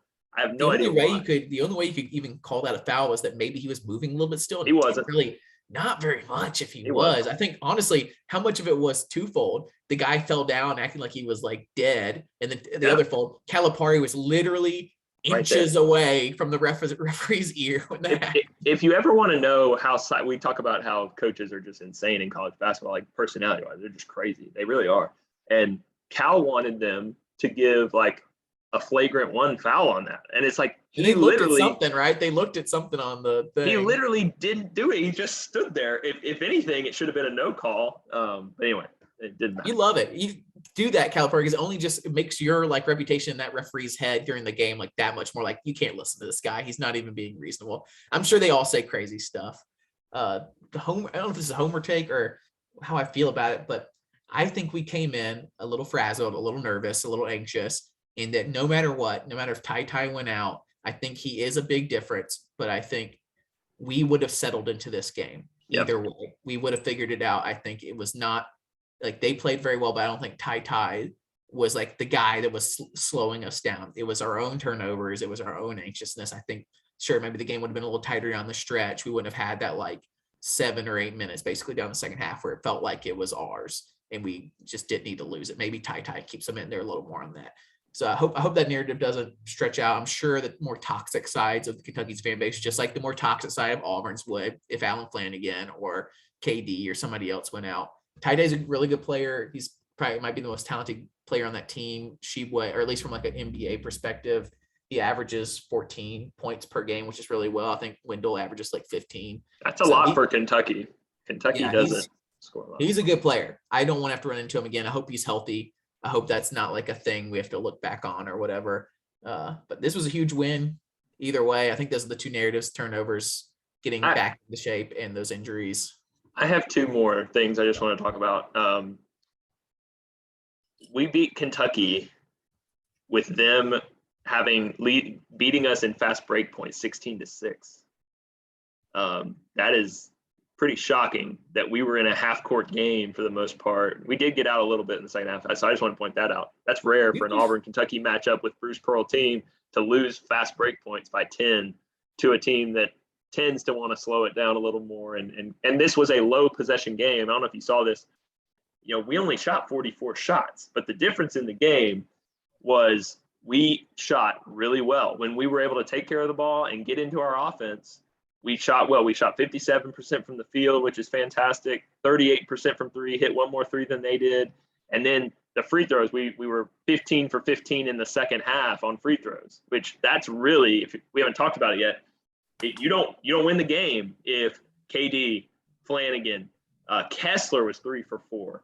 Jalen hit all 3 of his when he was fouled on a 3. Jabari hit all 3 of his. Like that stuff in this kind of game that was slow and shortens the game, like with possessions, we don't win without a really good shooting performance. So I want to give our kids credit that they shot really well at all levels against a really good defensive team.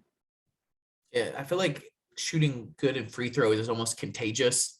Last year, I believe it was so frustrating to watch how bad we were at free throws and lose games essentially off free throws and feel like we couldn't stay in games because of free throws. And to watch this team feel so confident doing it. I think Flanagan had a bad one where he missed 2 in a row, but everybody else had a really good game from free throws on that, and he ended up with 4-6. But it's contagious, and it's not sexy or fun to talk about free throws necessarily. But man, when they're not going in, you're talking about them. It's nice to be confident, when we put my hands up to do AU, to feel pretty good that most of that time I'm not going to have to put them down in frustration. And Wendell, we haven't really talked about it, but man, he's like 80-something% this year from the free throw line. He has been terrific as a guy moving up to this level, hitting some clutch, crucial free. I think he went to the line for a 1-and-1 when Auburn was up 4 or 6, kind of late. And it's like, you missed the front end of that, and they come back down and hit a 3 all of a sudden this game, and he just buried both of them calmly. Was there one where I think it was a bonus plus where he shoot 2 or whatever, but we didn't even put anybody in there for a rebound. What was going on with that? Was it It was not that late in the game. I felt like 5 minutes maybe left. Sometimes you do that if you're protecting certain guys. Although I think Kessler only ended up with 3 fouls. Maybe he had 3 and they were trying to protect him. Both free throws, we didn't even put anybody in there, and I felt like it wasn't that late in the game, but maybe it was later than I thought. I don't know. It's sometimes people do that. They'll do it if the big guy's at the line sometimes. Like the guy who usually would go get the rebound if he's at the free throw line. Sometimes Wendell shooting, so I don't know. But or with Wendell, you might just be like, he's gonna make 2. I'm not worried about it. Yeah. All right. Well, we can go down the roster here a little bit, and then maybe we can talk some more narrative stuff and just how we felt about the entire game and the entire atmosphere and our national perspective and everything. But we'll go down the list here. We've talked about Walker a ton. Do you have any more you want to talk about Jabari? Just really encouraged that he met the challenge defensively. Obviously, every team is going to try to be in his face, grab him. I'm glad that he got at least 1 or 2 foul calls. They're just crowding his jump shot so bad, and you just hope that nobody gets under his feet landing. That's how those injuries happen, and people are getting real close, and they're hitting him a lot on strip shots, like you mentioned one. So just thought he was really good, but it's also just awesome to see that we can win a game with him having 14 points and shooting 1 of 6 in the second half against a team like Kentucky. It just speaks to that depth again. But he was great, and there was points in the game. I don't know if you thought this. I thought our guys. You've talked about, hey, Jabari's the guy. Like, we need to get him the ball. Maybe they didn't get him the ball as much as they should, but there was a feeling at certain points in that game where it was like, all right, where's Jabari? Especially in the first half when we were struggling and he was hitting some of those shots. He had a good little run in the first half that kind of kept us in it. They're always going to be on him tight. They know he's our best player from a talent standpoint, and they're going to be on him tight. And I think, I don't know, like if you're going to take another step, like he's already exceeded, like even from his like hype, he's already where, I don't know, maybe even with the most hyped up I could get about him, the shots he can make and things. There's just like a couple little things that maybe if we can get him a little more open, sure, he gets an open 3 shot or 2, but it doesn't feel like we do very many things for him through the offense. It feels like there's a lot of like, all right, you got him the ball. Now he's going to like kind of like do some juke steps and hit a contested 3, hit a jump shot. We've tried it at points to work him down low, kind of like a power forward with a jump shot. We've tried to go with different things. I do want to see him get a couple more like in the flow of the offense shots compared to what we're doing now. I was just gonna say that's just our offense though. I think we have to I thought he did have a couple play. He had a beautiful fake on Shibwe and dish to Kessler from working inside. He got inside. He had another one where he drove baseline, I think, and scored in the first half. So I think it's on him. Bruce's job is to get him the ball, right? And in enough times if the team isn't doing it. I thought maybe he was a little late on that today. But if Jabari also has to make it a point, especially against lesser teams, like you got to go to the basket sometimes too. Yeah. Like otherwise people are going to crowd your 3. They still are, but you got to, if they're going to be up there, you got to be able to go past them. So I think that's something. That's kind of I was getting to. Not only that he had that play, and even the announcers brought it up. That play is going to be there for him at any point he wants. He dribbled that ball past him, and he slowed up a little too early, kind of. I don't know if that's partly his not being the best dribbler in the world, as we've kind of seen at times. And he just laid it off to an open Kessler because everybody was crashing on Jabari right there. He just wanted to see it. He didn't do it all the time.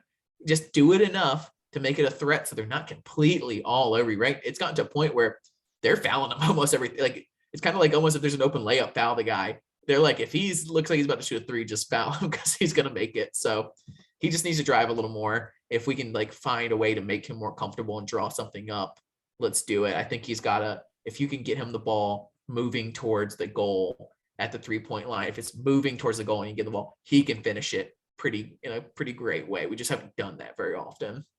So that's Jabari. He does have a step or 2. He can step up from now. It's just hard to be tough on him when he's playing so well. Yep. Flanagan, 8 points, 2 turnovers, 4 rebounds, 0 of 2 from 3. I came in thinking he'd be more, I think maybe just getting some of the groove back, that I thought he might be one of our best 3-point shooters on the team. I was really looking forward to having a guy like KD and Wendell have both turned into guys that I feel really confident with open 3s at this point. I thought Flanagan at times when Wendell and KD didn't always look great at that. Maybe when Flanagan gets back, he'll be one of our best open 3 guys. He's not shown it yet. He's I don't know. Well, He hit one or two last game. Two to start the game last on Wednesday, but yeah, you're right. I just hate because I think the two that he shot. No, I think maybe one was a step back. I don't know, but at least there was at least one open one tonight he missed that I was like, dang, I have a lot of confidence in this guy. We've talked about him. He's my guy. You know, he started off the game with our first 4 points and we needed it. We were a little anxious and nervous. He went and got it. He tried a couple more times to be the alpha at times, dribbling the ball, and it didn't work out quite as well. I don't know if he lost a little meat on his bones. I feel like that maybe would have helped. I feel like he was more muscular last year. I don't know, he's still getting in the groove, but it was much better than having Cambridge in there, honestly. And Cambridge we'll talk about Cambridge. She had some good moments, but I still feel like we took a step up from like a C to a B right now. You're right. I think we're continuing to see these glimpses, right? He really had some good drives, some 2 assists, some good passes off his drives. I thought he was very productive with his touches. If you take those 2, maybe one of those 3-pointers was a little forced, but and I thought defensively he looked the best he's looked on the ball, defending whoever had, when his guy has the ball that I've seen this year. I think it's just Achilles injuries are a big deal too. I think we maybe haven't talked about that enough. I think he's just lost this half step, right? Yeah. He got some charge calls in a game or two now. He got blocked, I think, on one of his drives this game where it felt like last year he just kind of finished through contact, and that was like one of his best moves, and he hasn't quite, maybe he's missing like an inch there that he would have finished. So you hope he's getting it back. I think he is still. It's not trending. It's just not going to look like, but I think we just have to say it's not going to look like the year that you maybe thought in the preseason where he was going to come back and like be this launching, because this team, quite honestly, has been so much better than we expected without him in there. I need him to do that one thing, like the finish through contact at the rim. But he's doing that. He's doing that to his left hand now. He's driving. He got blocked on one this time, and I feel like he's got some good probing drives still that I think are going to keep getting better. I just expected him to come in. He played so well last year and improved so much last year and showed kind of that touch that an NBA player has that other people might not have. They have the athleticism, but they don't have the touch, and he has the touch. And I don't know. He just hadn't quite gotten there. He's not that late first rounder guy right now. He's more of an early second rounder guy right now, right? Even if he's that. I would say for his, we'll see how the year goes. I would say it's setting up where he probably needs to come back and be the guy again on a team like he was last year, because this is just different. This is a different team with so many different players. We haven't mentioned that as we walk through the roster. I think a lot of what you saw in the first part of this first half was just it's all these guys first time playing an elite team together. I mean, playing a team. I agree with you. I think this is a top 10 Kentucky team, and I just think it's kind of human nature. It's like, okay, like this is our group. We feel really good about what we've been, but then you get hit in the mouth and it's like, all right, we need to figure something out. And they did, and they adjusted. But I think we have to be careful not to. This was kind of I think everybody acknowledged this was the biggest game of the year, the most difficult opponent. Bruce said that, the toughest opponent they've played all year to this point. And, it showed, but it should show when you've got 6 players that are new to your roster. It's a new group. It felt like the 2 players that honestly were ready for it and been war veterans were Flanagan and Jalen Williams. And they feel like they've seen the wars. And, even like Kessler and Johnson, they played on teams last year, but UGA did not I don't know what real experience he got at UGA. At that point, he was just like playing like a video game, just play and do what you can or whatever. Kessler's at North Carolina, but they weren't very good last year. And I don't know during a COVID year if he got that same like big atmosphere experience. The next guy on there is Katie Johnson. We talked about him a good bit. I mean, just praising him, honestly, because we've been so hard on him, and he still does the give and take stuff, but honestly, it's trending in a great way. He's still not maybe the 10 out of 10 UConn game, like, oh my God, we have a star, but he is the X factor and we know it. And I think we're getting to a point in the last couple of games, if he can keep playing like this, that you feel really good about him being out there at any time, that he's going to make something happen. And even if he does give up a thing here or there, you're going to ultimately be on the positive side. He played the most minutes of anybody tonight for a reason. Bruce really liked him. You mentioned his swagger, his tenacity. We talk about his shots. Yeah, he shot 6 shots and scored 17 points. That is super efficient. He hit his threes. He hit a couple that he believes he can make it, and he has that mentality. 6 for 7 at the line is massive for him. He's struggled at times at the free throw line. I just thought, and defensively, he may not have had like the classic Hamburger moment, but man, he was so much more solid defensively on the perimeter. And that's what I've personally wanted to see from him. And I think you're right. I think it's trending in a good direction. He hit some bumps into SEC play. It was really rocky. And I just think he's that kind of player. He's going to be kind of up and down depending on the game. But man, I don't think we win this game without KD Johnson. No, I don't think so either. But I think there was one interesting moment we could talk about. He brings so much energy. The fans love it. We love it. The stands were chanting KD several times this game, at least 2 or 3 times, which is hilarious. I love that they get to it. There was also a great moment. Actually, there's 2 more. I'll go into 2 moments. Let's talk about the first one.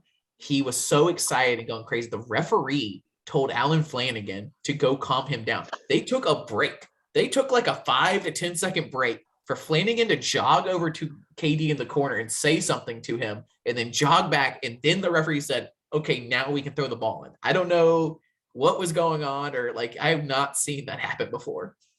He has set the precedent. It really is amazing. He has no technicals this year. 0. And and he was barking at Calipari while defending his guy. He'll bark at the ref. He'll jump. I think he's done this brilliant thing. It's like Charles Barkley can get away with saying whatever he wants because he just says he has a long-term history of just saying whatever he wants, and people have just kind of accepted it. I think KD came in so off the top rope with energy. Honestly, I think the refs even like acknowledge that, like, okay, this is just what this guy's going to do. I promise you, Jabari has how many 3 techs throughout this year, and it's because Jabari's so quiet and so level-headed most of the time when he reacts. It almost makes me laugh now because KD just runs around like a psycho, like we talked about, and everybody's okay with it, and Auburn embraces it. And I think it was great to see him with the fans last night. He had a big picture with a bunch of the Pearlville students. He's embraced it. He's embraced He was on the meme, right? He was on the so that meme. was my second point. First of all, I love your comparison. Off the top rope energy. That is the kind of energy, the psycho energy, the off the top rope energy. He is always looking to make that big splash, that big like haymaker. That is like him at all times. He's hunting for the haymaker, which is both defensively and on offense. He's not looking for the little moments like maybe Zepp is, almost like opposites of Zepp, that Zepp thrives in the little like being in the right place at the right time. KD thrives in like the haymakers, you know. The other thing I was going to talk about KD, we finally did it, guys. We did it. We wanted one real thing to happen in the stands from this podcast, and we can't take full credit or anything like that, but we interviewed Pablo Escobar from Twitter, the deep fried memes. Everyone loves the memes. Get on Twitter on the memes. I was not a Twitter guy. I am now because the memes are so much fun. In the stands, early in the game, KD in the corner hits the open 3, and you see behind him a student raise up a deep fried KD with laser eyes. And I said, that's it. It's happening. It happened. That's all we wanted. It's there. We're taking credit for it. I'm going to clip out when we said we wanted that and then clip in that highlight, and we're going to put it up. It's great. And it's an easy one, right? Because it's such a big deal right now. It's made news stories. People are talking about Auburn Twitter and all this stuff, all the attention on it. So it makes sense in that way. Kudos to the athletics department, whoever made that happen. That was awesome. We're still waiting for the bees. We want to see the bees for blocks. Whether it's for the whole team or Kessler or however you want to do it in the student section or somewhere up high. If we get that, we still have like 10, 12 SEC games left. Maybe we can make it happen. 5 blocks tonight, surprisingly low for how many it felt like around the like. I was going to point out they had 6 blocks. We had 5 for probably the first game all year that we've lost blocks, and then steals 8-2. Kentucky had 8 steals. We only had 2, which explains, by the way, why KD was so much more under control because he wasn't running down crazy on fast breaks half the game. Yeah, which we'll get to Cambridge here in a minute. He the Hamburglar moments, the window threes, and the Cambridge alley-oops. Yeah, like that's like things you can kind of like check off the list almost every single game. People are gonna get theirs. But what about Zepp next? We kind of go down the line of these box scores here. 2 points, 3 assists, 1 of 1. No turnovers. No turnovers. Yeah, no turnovers. He was definitely way up on all their point guards and guards. It's very fun to watch him like really stay in the face of the guys. It's not sexy. It's not like the KD, like big Hamburglar steals, but he also never gives anything up. I never see Zepp as the guy giving anything up. There's never a time where I see like a 2 going in and I see Zepp trailing or a 3 going in and Zepp's closing out. He's always locked in on his guy. And I think, like you said, last podcast, he's getting some national attention. I hope he gets some more after this one. Hopefully he'll stick around another year and he'll develop the offensive side. Yeah. Well, and look, give him credit. He comes up in these big moments. I think that's what I like so much about him. He's solid. He's always going to be in the right spot. He's going to do the right thing. He takes care of the ball. 3 assists in 17 minutes is significant. He was getting the ball at a good spots.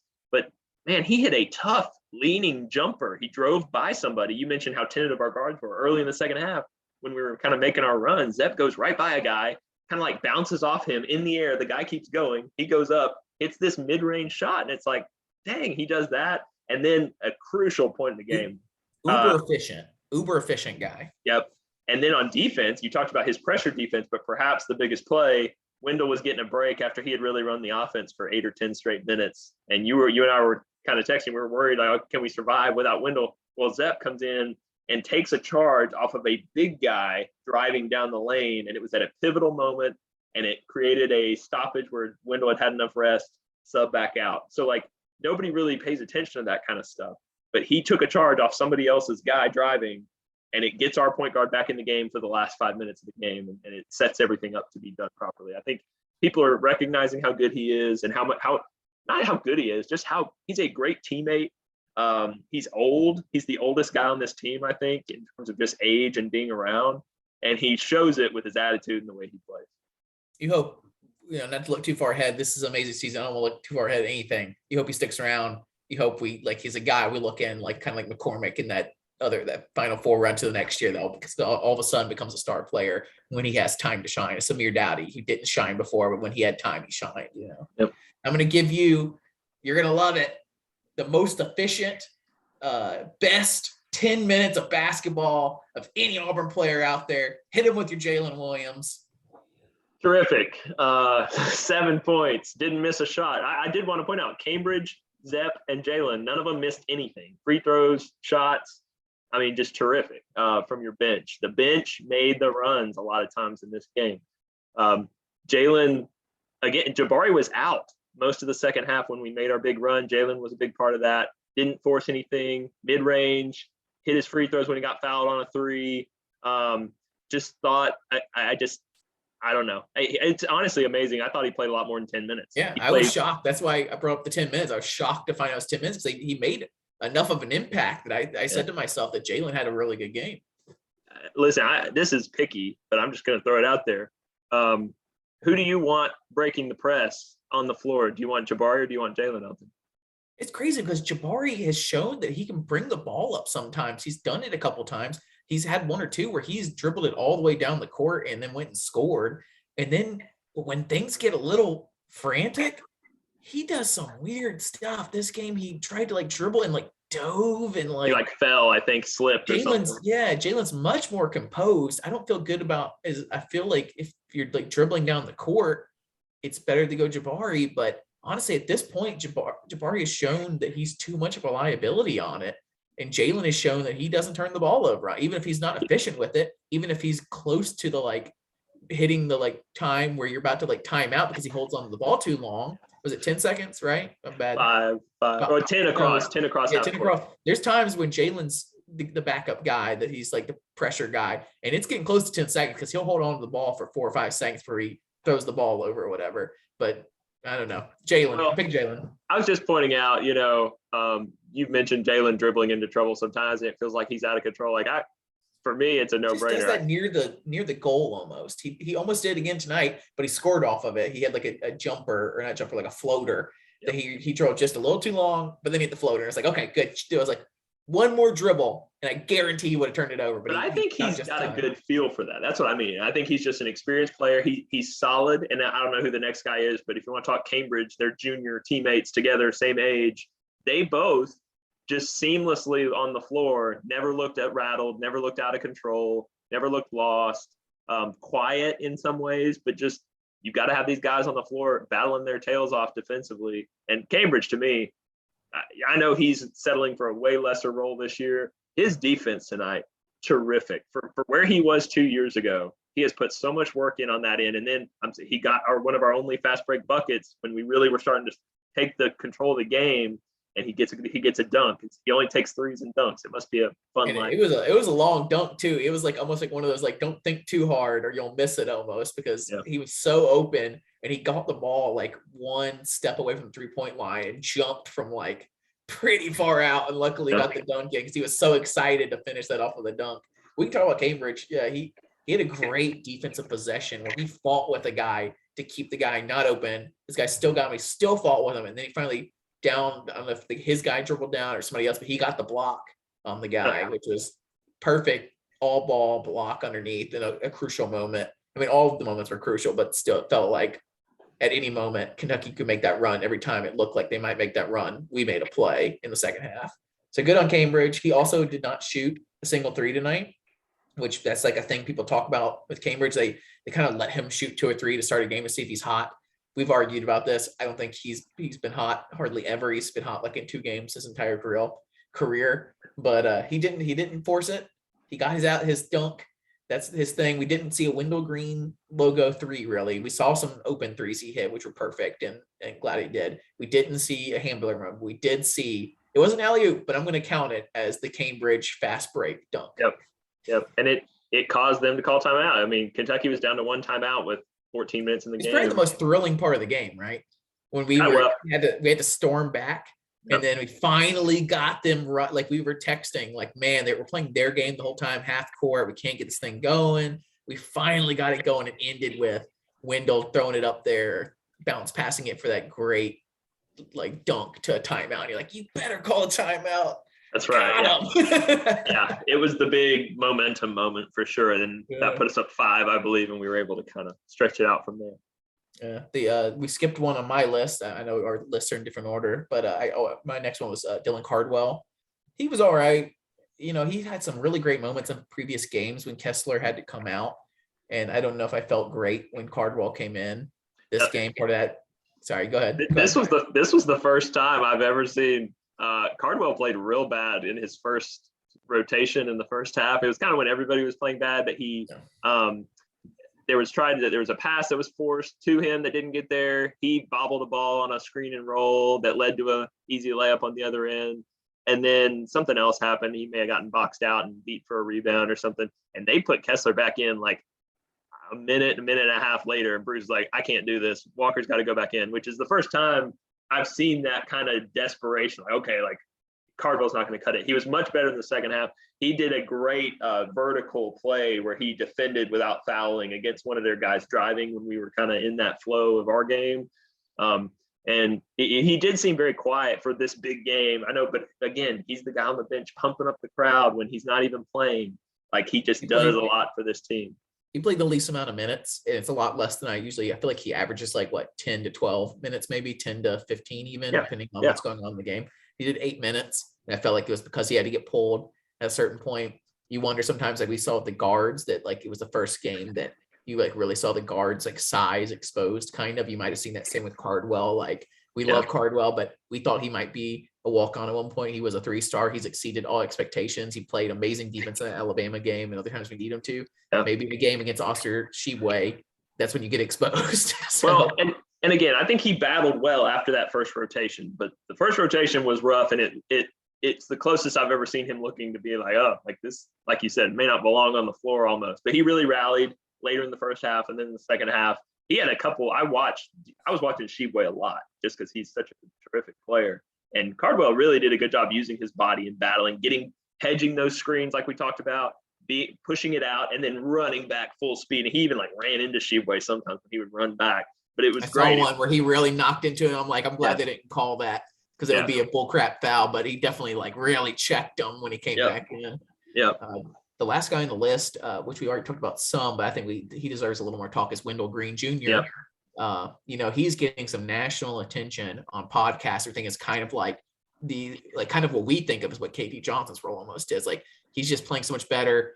I was talking on this Twitter thing with Jeff Goldman, I think, Goodman, and he really was talking about Wendell. It seems like the kind of note that people that in college basketball nationally that think they're smart, they're like, oh, sure, Kessler and Jabari, but you got to pay attention to Wendell when Wendell's running it. It's like, okay, you read some notes, it feels like, but he struggled to begin the game. It felt like it might be a little big for him. He was both him and Zepp were struggling to bring the ball up the court.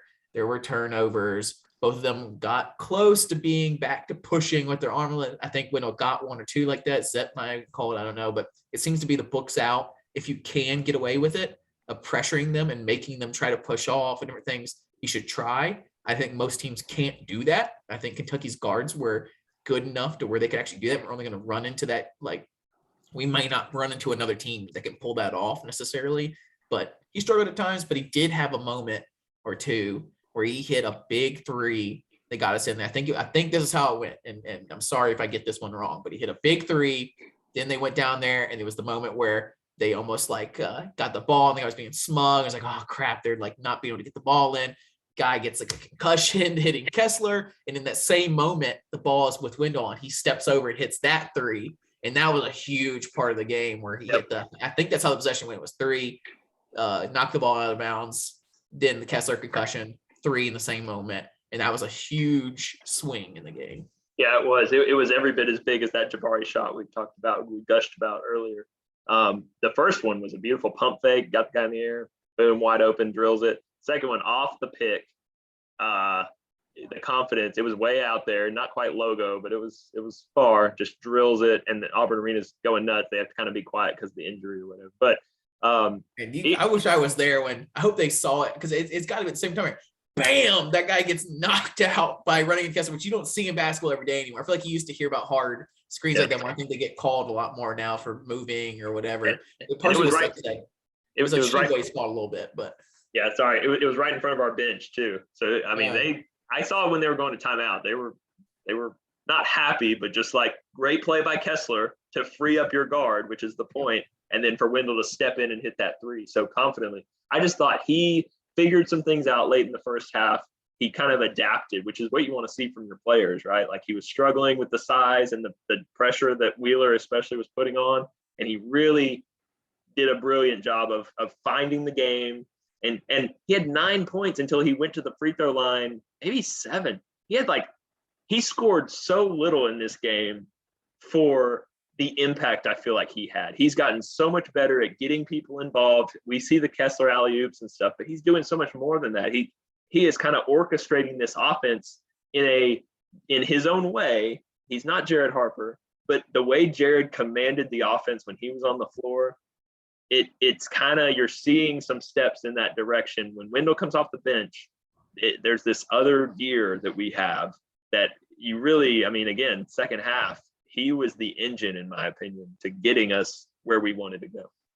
There was a possession I texted Matt on that Wendell came out, and then we immediately turned the ball over, I think, or just had a terrible, it was a shot clock violation, which there was a lot of shot clock violations in this game, a lot for Kentucky, 1 or 2 for us.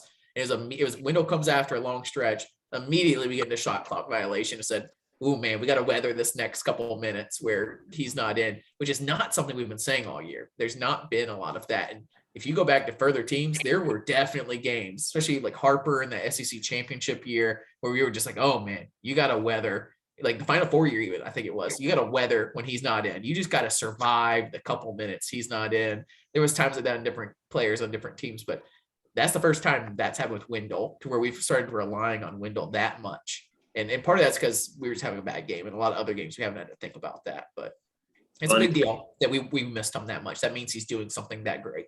And don't underestimate, he's our closer. I mean, he's coming in, he's finishing these games. He is been a terrific free throw shooter. Don't take that for granted. He hits the big free throws. He gets fouled. He had a terrible, awful mistake going way out of control when we were up 6, I think, with 3 minutes to go, and flies down the court, loses the ball off his foot, gets a charge. But the thing I love, and this is why kids love Bruce Pearl, okay? Bruce didn't even say anything. He's like, no, that's okay. Like, it's terrible. We'll talk about it in film study tomorrow, I'm sure. But like, play. And Wendell was flawless the rest of the finishing the game, taking care of the ball.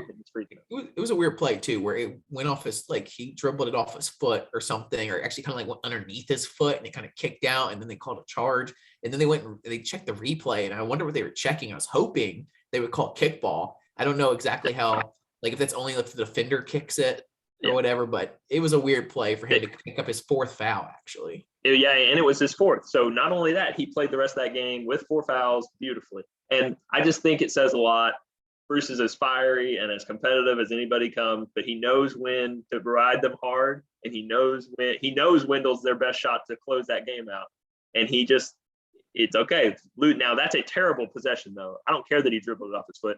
Why are you flying into the paint up 6 or 7 or 8 with 2.5 minutes left or 3 minutes to go? My theory is that he was going to slow down, that he said, all right, they're trying to press. I'm breaking the press. Sure. And he got to about the 3-point line. And he was going to do that thing where you kind of start heading and then you curl off. Like, I think what happened was he was about to start curling off when it hit his foot.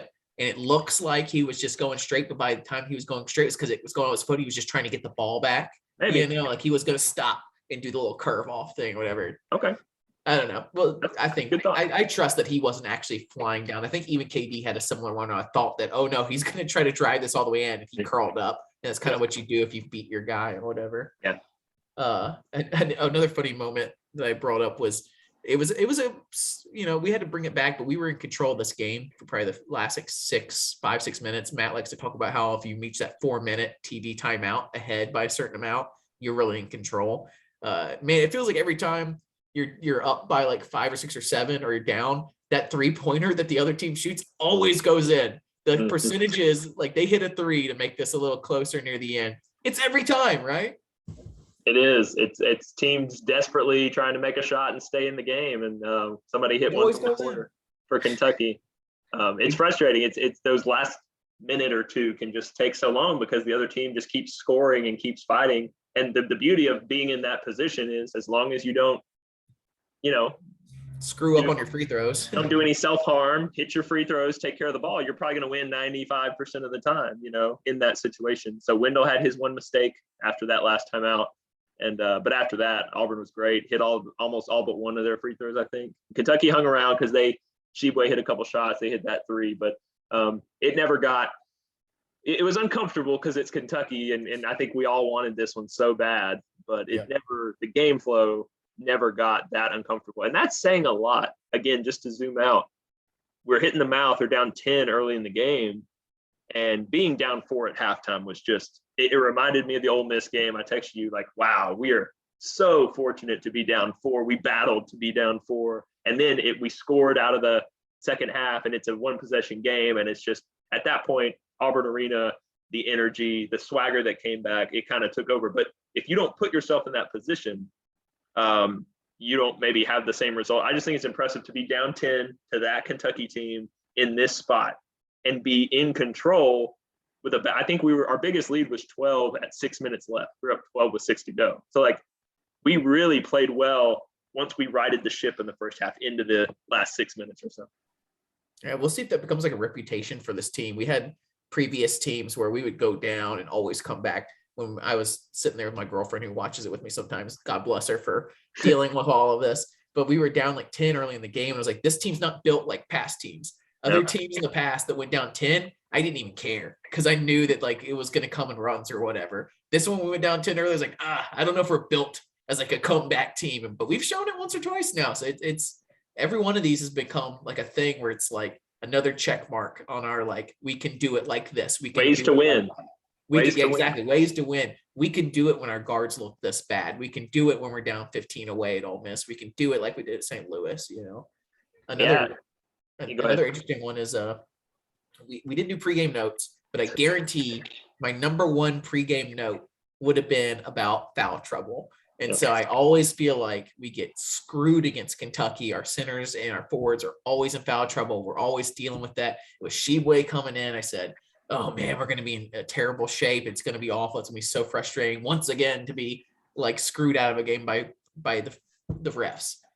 Maybe I'm being a homer. I thought the refs, besides a couple of out of bounds calls early in the game, people were pissed about, let them play down low, which is huge. There wasn't a bunch of foul calls on Sheboy or Kessler, in positioning or anything like that. I think there was maybe one, maybe not on either of them, but somebody got a positioning foul. Ultimately, they had 20 fouls to our 12, and it did matter to a point. Topin on their team ended up fouling out of the game. That was the guy that was guarding Jabari.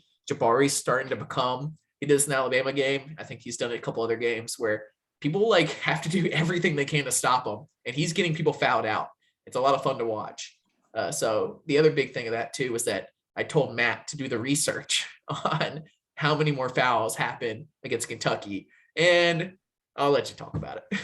Well, it's just look, basketball is a game of context, so you have to take all this stuff with a grain of salt. But basically, we've averaged one more foul on Auburn per game in each season. So I took the average on how many fouls per game did that Auburn team commit in that season, and then compared to the Kentucky game. And on average, since Bruce arrived at Auburn, we get called for an extra foul per game compared to our season averages.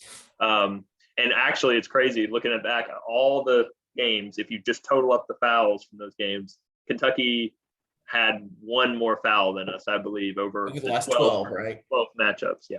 Yeah.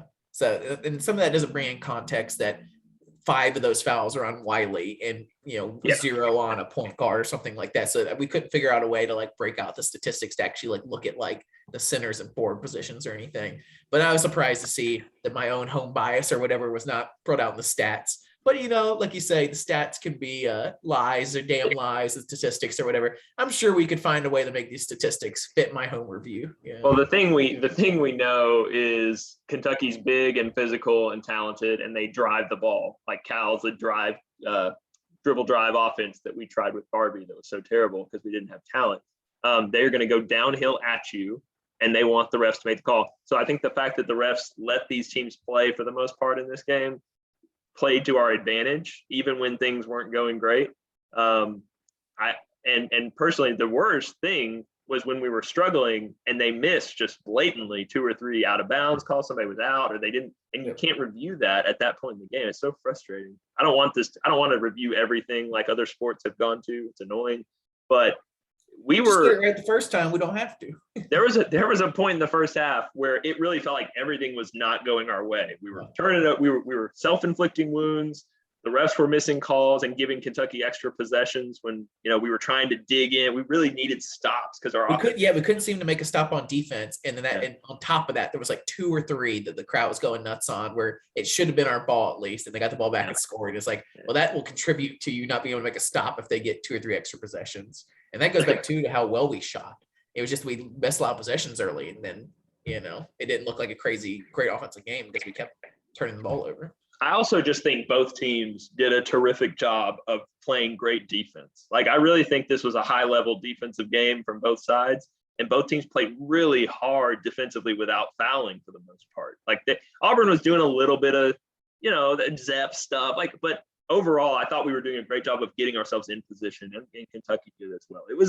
That was a high-level, maybe not the prettiest, most explosive offensive game, but that was a game that mattered to both teams, and it was played at a very high level. I feel like I want to applaud Kentucky a little bit, that I felt like they came in and gave a really great effort and that they're a really good team. I talked about it earlier in the podcast. I don't want to play them again. I think they're really good.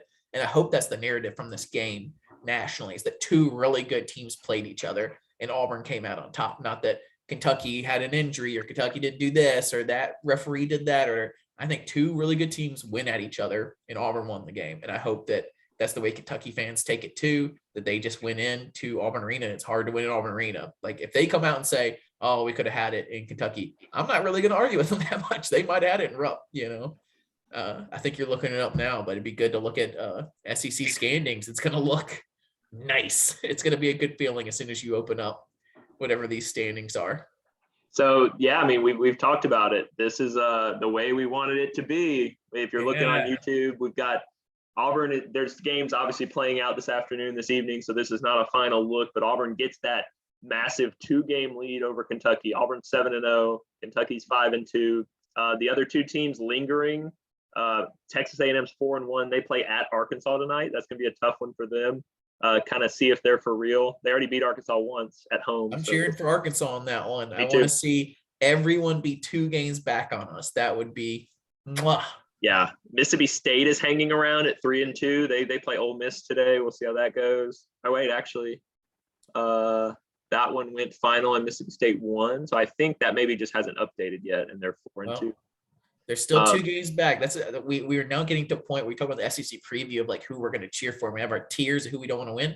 Now we could start going down and looking at records and know that, like, sure, we didn't win Arkansas. We rather have Texas A&M win over Arkansas, but in the moment now they already have 3 losses. So let's get a win on that. Let's even everybody. Let's have a whole lot of parity, except for us. Right.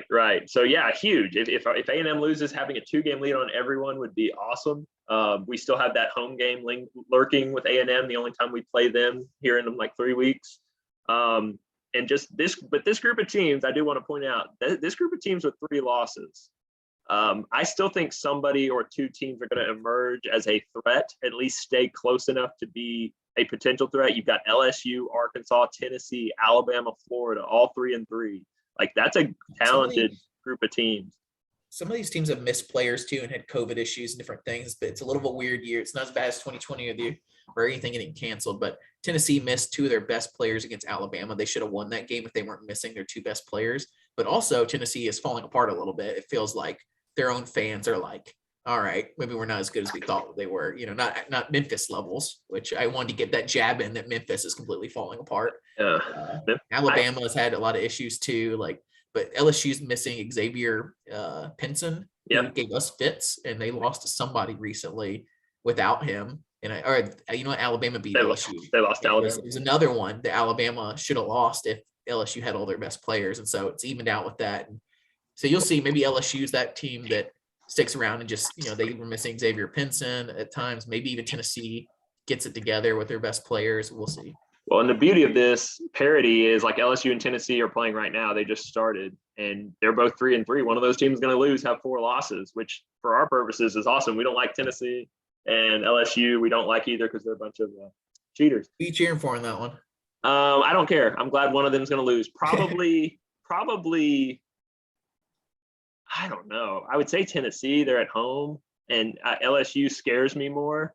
But I don't know. I think I might want LSU just to keep Tennessee on their.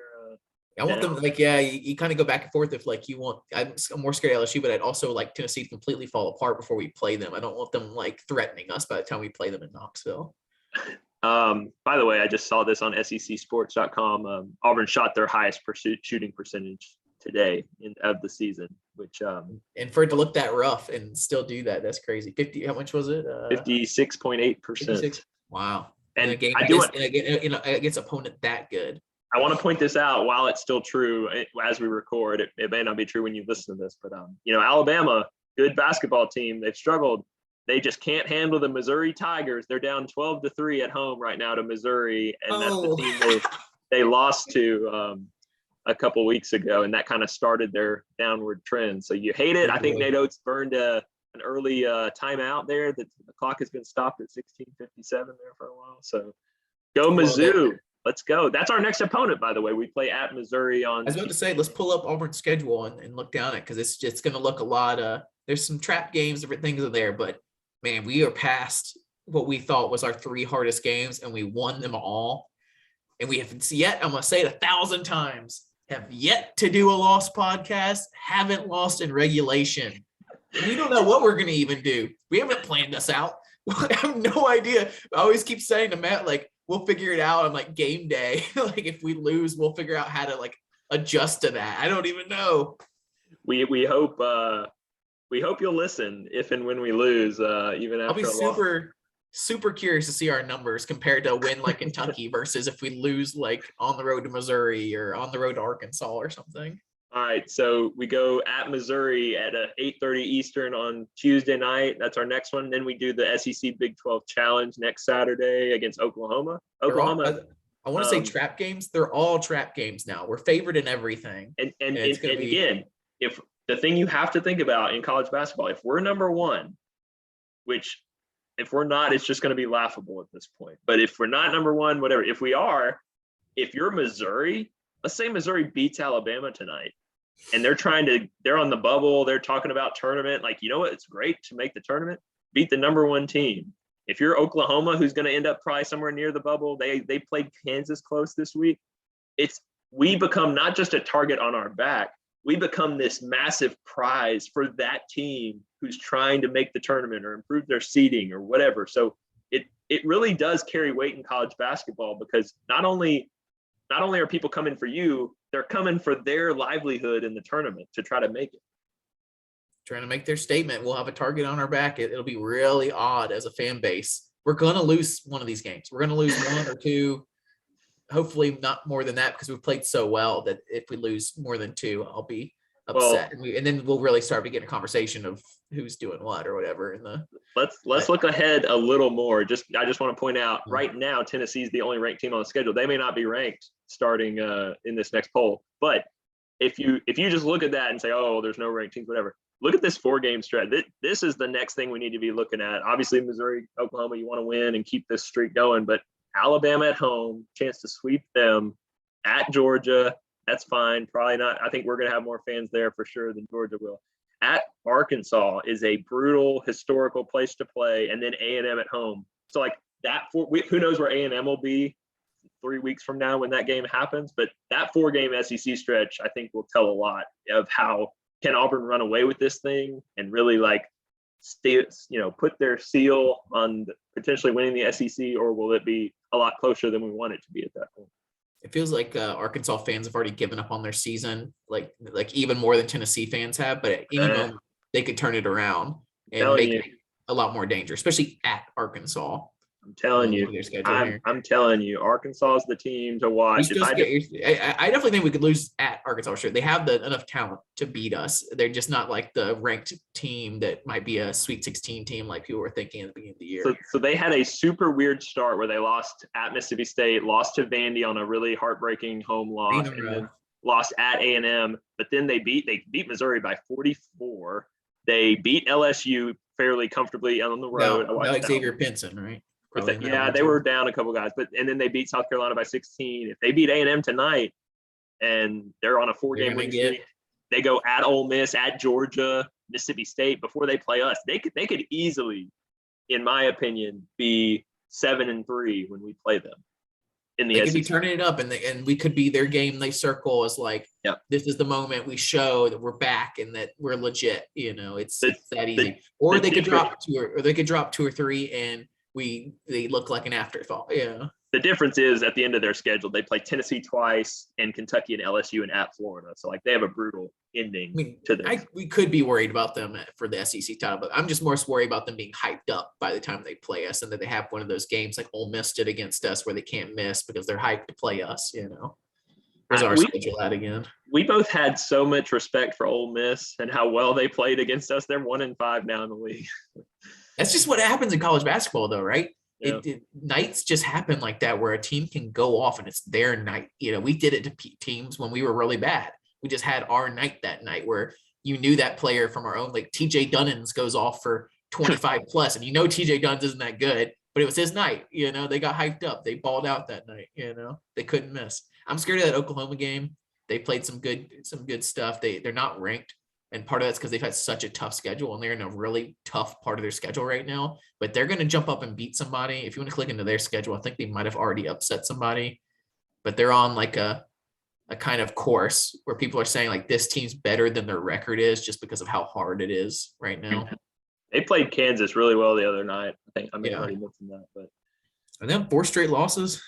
Yeah, they lost, but again, at number 21 Texas. They beat number 11 Iowa State. They lost to Baylor when they were number 1. Yeah, that's how it goes. They lost like a 10-point game to number 1 Baylor. Go beat a top 10, top 11 Iowa State. Lose at 21 Texas, at TCU. Then you got to play number 7 Kansas. Lose to them by what? 3 points. Then lose against Baylor. They just have a super tough schedule. I think they're better than their schedule looks. I am a little. They could get hot and beat us at home, but it is in Auburn Arena. It's on ESPN, which is good. This was on CBS, which was huge. It's nice to have the next Saturday also be on a big one. Frustrates me that we're like contracted into SEC Network when we have such a great team. So another opportunity to like really show out. I just thought it was funny. We're looking at this webpage together if you're watching on YouTube, and tickets as low as $412 available for the Auburn Oklahoma game. So. I think the cheapest one I saw before this game, I didn't check stuff up. I just saw like on Twitter something like 300 plus for this Kentucky standing room only. I think it's probably cheaper than that. I think whatever they're using on ESPN is probably not the cheapest option. But it's pretty bad. I know I'm already scouting out opportunity. I'm looking forward to that Tennessee game in a few weeks. Still thinking about Athens. I know I'm gonna Auburn. say, but they're taken gotta be so over- expensive, right? Auburn has taken over. I heard the guy I was watching the game with today told me he had heard that Georgia actually, they didn't sell out all their tickets for that game. They just took them off the website because Auburn people were buying all of it. I don't know if What that's do you true. do then? How do you you got to call in and prove that you're a Georgia fan or something? I don't know. I just know it kind of makes sense though, because the secondary market pricing on that game went from like 20 to $100 like in a few days. It was crazy. They have I think it's funny that the little brother at Alabama is I don't know if you saw this on Twitter. They have one of their super fans or whatever. Super fans are so hilarious to me. It's whoever wants to make I go crazy. You know me. We talked about the other Matthew. I do fun things. I do interesting things or whatever. I just don't call myself a super fan because I wear a sequins jacket or wear a funny face paint or something. All of a sudden have some sort of celebrity status. Anyways, one of their super fans was tweeting let's camp out before the Baylor game. If you want to camp out before the not only ours is a natural, there's so much demand, you have to camp to get tickets. He's let's do it like Auburn did. Let's cosplay like Auburn fans and camp out. Wouldn't that be fun? It's like camping, except for in front of the basketball stadium. Everybody's really all right, little brother, calm down. Yeah. No one wants to camp with you. Just give it up. Don't try to do this right now. It's awesome, man. It's cool. I know some people didn't like Pearlville because it's like Krzyzewskiville and Duke and whatever. Who cares? You know what? Our arena's like Duke's. We would love to be like Duke in every way historically as a basketball program. We would love at the transition of Mike K leaving Duke for Bruce Pearl, which I really just stings me deep that ESPN and different places don't understand how good for college basketball Bruce Pearl is. If he didn't have that one stupid barbecue or they had their own little stupid blackballing nonsense they do, he would be amazing for sport. He was amazing when I was a neutral to watch him take his shirt off. I was watching women's basketball because of him. He should be the face of college basketball, and they just won't do it. So if we can transition from Mike K and Roy Williams and these other legendary coaches and this new transfer market and all this crazy stuff, if we look up and this was a transition to the new guys, like a Scott Drew at Baylor and a Bruce Pearl at Auburn, that would be amazing. Because don't act like Duke was always there. Duke didn't become Duke until the 90s. So there's still a chance for people like us to do that kind of thing. Yep. No, go ahead. I was looking at this tickets over here. You're talking about the Georgia tickets skyrocketing. $150 to go to the Georgia game. That's crazy. You're right. I was thinking oh, come on, you got to go to the game, $150 to go to Athens. I can take that money and go ahead and lock in first and second round tickets for the NCAA tournament if I wanted to, if Auburn's lucky enough to play in Greenville, South Carolina. This is the stuff. If you're a big Auburn fan, start looking ahead. The guy I was watching the game with bought his tickets for the SEC tournament. He's going to Tampa. He's going to be there for the Friday, Saturday, Sunday. Like Jackson said, find, if you can, find a way to see this team. I've been lucky to already see them once. And, I know Jackson lives in New York and he's looking at, Sweet 16 possible destinations. And all if that it's in Chicago or Philly, I'll be there. I don't know, maybe even cross country. I don't know. It's honestly all down to COVID right now. I would have gone and figured out a way to home game right now if it wasn't for COVID.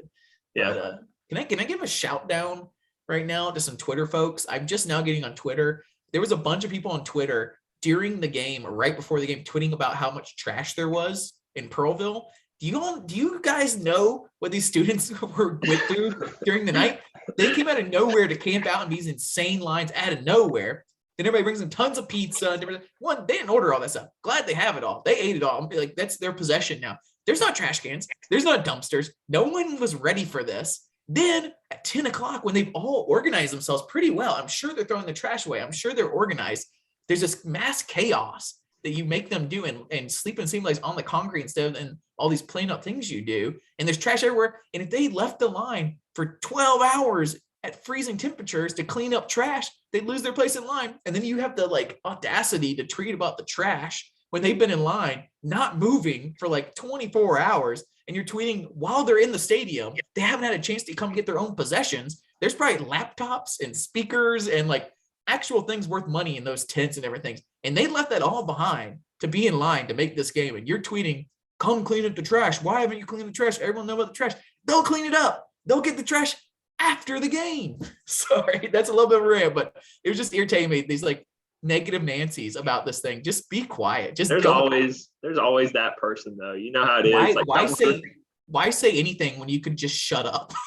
Well, but there's always that there's always that person who somebody does something really cool or something's happened. And someone's like, it's like the guy that when somebody wins $100,000 on a game show, somebody's like, well, taxes, you got to take the taxes. It's like, yeah, I'll take the 60 grand. Like I've completely cut those people out of my life. You have to deal with those people when you're like in high school and in college, maybe have some class with those people, or at your church, or maybe at a job.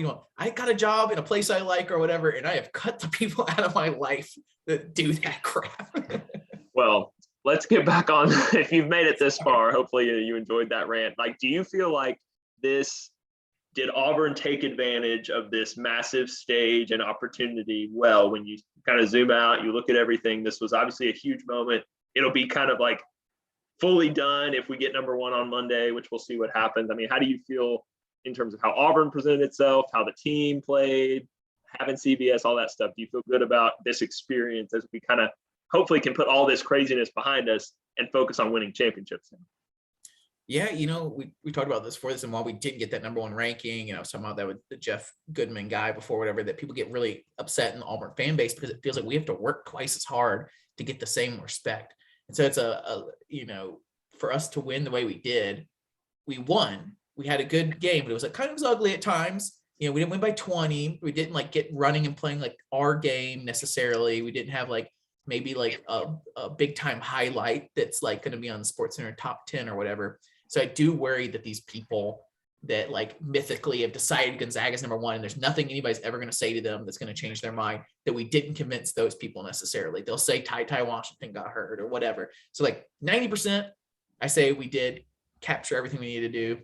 I wish Pearlville had gotten a little more national attention. There were some different writers and things, but I was tagging John Rothstein, I was tagging Gary Parrish, and I thought for sure I would see a couple of those national personalities throwing out there wow, look how cool this is, can you believe this? I thought Gary Parrish, or he was at the game, I believe. I assumed he would go by Pearlville and make a video or something, put it on his Well, Instagram. They did for the telecast. They had a whole special on it during the game. I did see some of that, but I meant on his Twitter, I would see, I'm sure he'll talk about it on his podcast, right? I'm just hoping that gets spotlight enough how cool that is. I think we've shown the people love the arena. I think the people on CBS were great. They even brought up the whole stupid Kentucky thing that the Kentucky fans so smug, or oh, people only do this for Kentucky or whatever. By that same logic, we didn't do that last year for Kentucky. We didn't do it the year before for Kentucky. We went to the Final Four and we won an SEC championship. We didn't camp out for those either. We did it because our team has gotten this good, and that's why we did it. Not that we need to tell the Auburn fan base that. They're just being smug. They're not special. They're just next. But they even brought that up at the very beginning of the broadcast. The announcer said, Kentucky's used to these big games, people going nuts for them. But this is maybe the first time that it's not about Kentucky. It's about Auburn. I was like, thank God he at least set that narrative start, even though I kind of don't even want to have to bring it up, but that you have to in a thing that's big. I think it's really cool. I really think Auburn hit it out of the park. It looked rough there in the first half, but just having that on display, Bruce said it best. He always does. He frames you. He's a great coach for you because you're all about narratives, and how he is. Imagine how bad it would be, even the amount of respect we have to earn now. Imagine how bad it would be with just a really good basketball coach who didn't understand how to market things. Bruce is brilliant at it, and he said the coolest thing about this game is not that it's Kentucky. Well, it's two things. It's one, it's a championship implications game, and then he just said the fact that the nation, the sports world, will kind of be looking at Auburn, Alabama on a Saturday in January for men's basketball. That is what excited him. And the fact that so much attention, and they mentioned at the beginning of the telecast, if you haven't watched, this team yet, you're going to get your first look at Jabari Smith, and here's what he's done. You forget when you're in this bubble that there's a lot of people you and I, we really try to keep up with what's going on in college basketball. I'm not sitting at home watching Villanova basketball most nights, so you forget a lot of people, maybe this was their first time watching Auburn play. And I do think it was a good representation. It wasn't our Flying Tigers, Monstars craziness, but again, I think you've been on this ahead of me all year. The most impressive thing about this team is no matter what the equation has been so far, no matter what circumstances get thrown at them, they find a way with the guys they have. They have the weapons, they have the tools. They just have to figure out how to put them together, and they just keep finding different ways to win, and it's awesome to watch. I mean, you saw it like that when we beat Alabama. We have like the 3 biggest games we played this year, right? It's like the at home against LSU, at Alabama, and at home against Kentucky. We won that game without Kessler. We won the game figuring that out. Opposite this time, Kessler went off for 18 points and was a huge portion of 19 points and a huge portion of this game and beat Sheway and all this stuff. We just keep playing. It's the Rubik's Cube guy in the student section. We're changing the Rubik's Cube around. We keep finding ways to solve it, Yeah. I'm just so excited. I could talk for hours and hours about all this. Let's at least look at like the AP top 10, see what's going on with that, if they have scores or anything on there. Because I think that's part of the narrative too, that I will absolutely be beside myself, livid, upset, raging if we're not number 1 this next time. And there's a lot of people that talk about all it needs is 1 or 2 people to move us from 2 to 1, or not even from 2 to 1. Some of these insane people that move us from 9 to 4. It was by 4 votes or whatever. But I'll be absolutely raging because that's kind of going to change the narrative, honestly. Sadly, it shouldn't. We shouldn't have to care about these AP polls necessarily. But the big part of this was we just beat Kentucky, and that was like securing we are the best team in America. But so many people don't get to watch these games, even though this was on CBS before the NFL playoff game. Whatever. People don't get to watch every game. All they get to see is these rankings next to their name, and they might tune into their team and see their scoreboard, and they see number 1. And number 1 means a lot more than number 2. It's not a 50-50 thing. It means a lot more to be the best team in America, especially when they can put down the headline and all this. People pick up their USA Today and see number 1 Auburn. It changes the narrative. So I'm going to pull it up on my phone because apparently ESPN's dumb. Top 25. I'm good at this. I do this all the time. Let's see. Villanova survived a scare. They're down to 11 though. Top 10. Baylor beat Oklahoma by 14 today. Kansas Kansas. lost a couple now. What? Baylor's lost a couple now. They lost those back-to-backs, and that was the hilarious thing that it just changes the narrative. Whatever. Baylor was the can't miss. You'll never be better than Baylor. The eye test there. Like, I've watched Auburn. I've watched Baylor. And Baylor's just so much better. Whatever. Then they lose 2 in a row. I don't hear crap about Baylor. Now it's all about Gonzaga past the. It's just they'll change whatever they need to say Auburn's not the team. Maybe can you see if Gonzaga's playing? I don't see them in this top 25 for today. Kansas won a close one against Kansas State. They played Thursday against the San Francisco Dons, which I don't see them playing today. Shout out to my boy Jimmy, who is there from Prattville, Alabama, and he's their physical trainer, and he's an Alabama fan. And I said, "Go Dons! We're all huge Don fans tonight." He said, "I don't know who to cheer for now because all the Auburn fans keep texting me about it." That's funny. A big game coming up this coming week. It'll be after the next poll, but UCLA and Arizona play at UCLA, and Arizona is kind of a team that snuck around and won a bunch of games in a row too. They're number 3. They have a little bit like we're going to be their biggest enemy soon if they keep doing what they're doing, because they're not getting much respect for their 14-1 season right now. And I think they maybe had some COVID pauses maybe, and they haven't beat anybody in particular, I don't think, but they start getting upset soon. They play at Cal tomorrow and at UCLA on Tuesday. So anyway, not much action going on in the top 10. But again, I think the thing is, if one guy had voted us 5th instead of 9th, we would have been number 1 this week. So the points dictate. We already had the most first place votes. We've done more than Gonzaga this week, obviously. How quickly does Kim Palm and net rankings update? Because this dude supposedly was doing Kim Palm nonsense. He wasn't even doing that. He was moving some other teams around that weren't by Kim Palm and all that. But we have been further back on Kim Palm and net than I would like for having so many quad 1 wins. We go by these quad stuff. We should be tied for most quad 1 wins in America now. Kim Palm's live. It's live, and we're up to 4th. And Kentucky's 5th. Yeah. Like how? I don't know if I understand, because he doesn't just use the wins losses. He uses like different like efficiency ratings and get this is crazy, but I mean it's just where we are in society, I guess. But the net, I didn't know this, but the net rankings, which is kind of a newish thing, it kind of replaced RPI, if you remember that back in the day. The net rankings that now do not count winning percentage as part of the formula. it's all advanced metrics and stuff. It's like, what? How does that not count? I read that the other day and I couldn't believe it. I kind of had no clue. This is through yesterday's game. That's how Houston gets number 3, even though they've lost 2 games. Auburn's 5th in the net, but that was as of yesterday. So we'll see what happens with after it updates. Man, it's been fun. Like, when's the Missouri game? Wednesday? Tuesday night. Tuesday. Good. I don't have to wait much longer for a game. It'll suck to wait from Tuesday to Saturday, but I'm just so excited for Auburn basketball. Join us on Twitter, Instagram. We did a whole correspondent thing with Matt Plexico. He was on earlier in the podcast. I don't know if we're going to cut this stuff or not. If we're going to cut him out and put him onto his own podcast, I think this one's pretty long already. We're hopefully going to cut all his videos through the night of almost like journalist level, keeping up with what's going on in Pearlville and in the line and in the stadium or the arena and everything. And we're going to put his little interview at the end. So tune in for that. I think that'll be a fun little experiment. Hopefully we'll have some more interviews coming up. We've talked to a couple people on messages. We should have one earlier last week. The Marlene Nabor interview and the Pablo Escobar interview from last week are still very relevant. So we love it. We're having a good time. We're hoping that everyone's riding this wave. Just thanks for a while, watching. Jackson puts this on YouTube too. I know some people have found us there.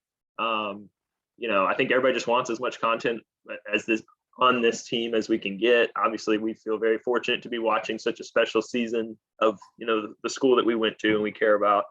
I think everybody I haven't looked at our reviews, but everyone's been very nice, talking about, just enjoying the show. So we hope that'll be the case and you'll hang with us for the rest of this ride. The fun part about basketball, we're a little over halfway through the regular season, but we're only 7 out of 18 games done in SEC play. Still have the Oklahoma game too. Still have the SEC tournament. There's just so many games, and it's such a fun rhythm of a sport. It's probably my favorite one of all the sports that I care about. So I think we have at least 3 more, maybe reviews, maybe just one. Someone said this is a fire podcast. This podcast is great. It's from Yeet 1234232. Thank you very much, Yeet 1234232. That's awesome. We love reading them. And I think the cool thing this week has been us getting more on the Twitter space. I know Pablo kind of helped us break out of that a little bit. Cool to interact with everyone there. I know a lot of these students, that's where they get all their Auburn content, from the Auburn Twitter family and beat writers and stuff like that, which we like. I like a lot of the beat writers too. But the reality is at Auburn, like Bruce said after the game, Auburn's a football school, but it's a basketball school too. I'm sorry I just said it, but whatever. It's at the end of the podcast. Oh no, he said it again. I almost let that go past, but you brought up the F word. We get some editing skills to bleep that out. He thought he was something when Pearl said that, didn't he? He gave this big smirk when he said, yep, but we're an everything school. Everything school. He was like in a 1950s commercial or something. We haven't talked about this, but the announcers said, or they said, Bruce said, I didn't catch it exactly, but somebody said KD giveth and he taketh away, with the old language and everything. I was like, is that from us, or did other people just, it's a very common thing to think when you watch him play, but I still think that was cool. Yeah, I don't know if I don't know if we necessarily encouraged. I know it's Pablo, it's us. We did the interview. We did the whole get the deep fry memes in there. We know that the sports people listen to us, that several people that work for the sports department do listen at times. But I wonder the give and take. I can't imagine that made it all the way to Bruce. I don't think that's an uncommon enough thing. Anyways, I take it all back. We did it. You're welcome, Bruce. We're claiming championships like another team in the state in other sports. Yeah. Anyway. Cool, man. I don't know if you have any other final thoughts. I just want to say I am thrilled. How many? Almost 4,000. Over 4,000 memes as we look right now on the Kentucky final score thing. So way to go, everybody. Way to mobilize. Just want to. And there'll probably be even more, but so many students were exhausted after they're camping out. They probably didn't have time. Also, shout out to Matt on keeping his phone battery. I thought for sure at any moment he wouldn't have phone battery. Think about it. He was out there for 24 hours with his phone, tweeting stuff and bringing out things. I don't know how those kids these days. Shout out to all of them, man, through the cold, through everything. There's so many things you can be doing right now, and that's what they chose to do. I was going to say, just the last thing I thought was just a shout out to everybody.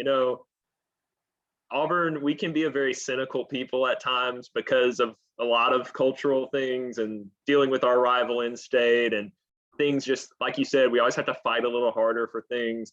It was so cool to see the Pearlville thing for the students. I thought you made a great point about COVID and how their lives have been impacted by that, to have this pinnacle moment almost of an experience that they'll never have again. But he mentioned Allie Davidson and all the people on Auburn Twitter who it really is a special thing. And sometimes you just need to be reminded that like the reason Auburn's cool is because people actually care about it, and they're not just going to like turn it off when the team's not doing well. I know it's easy to say we're winning right now.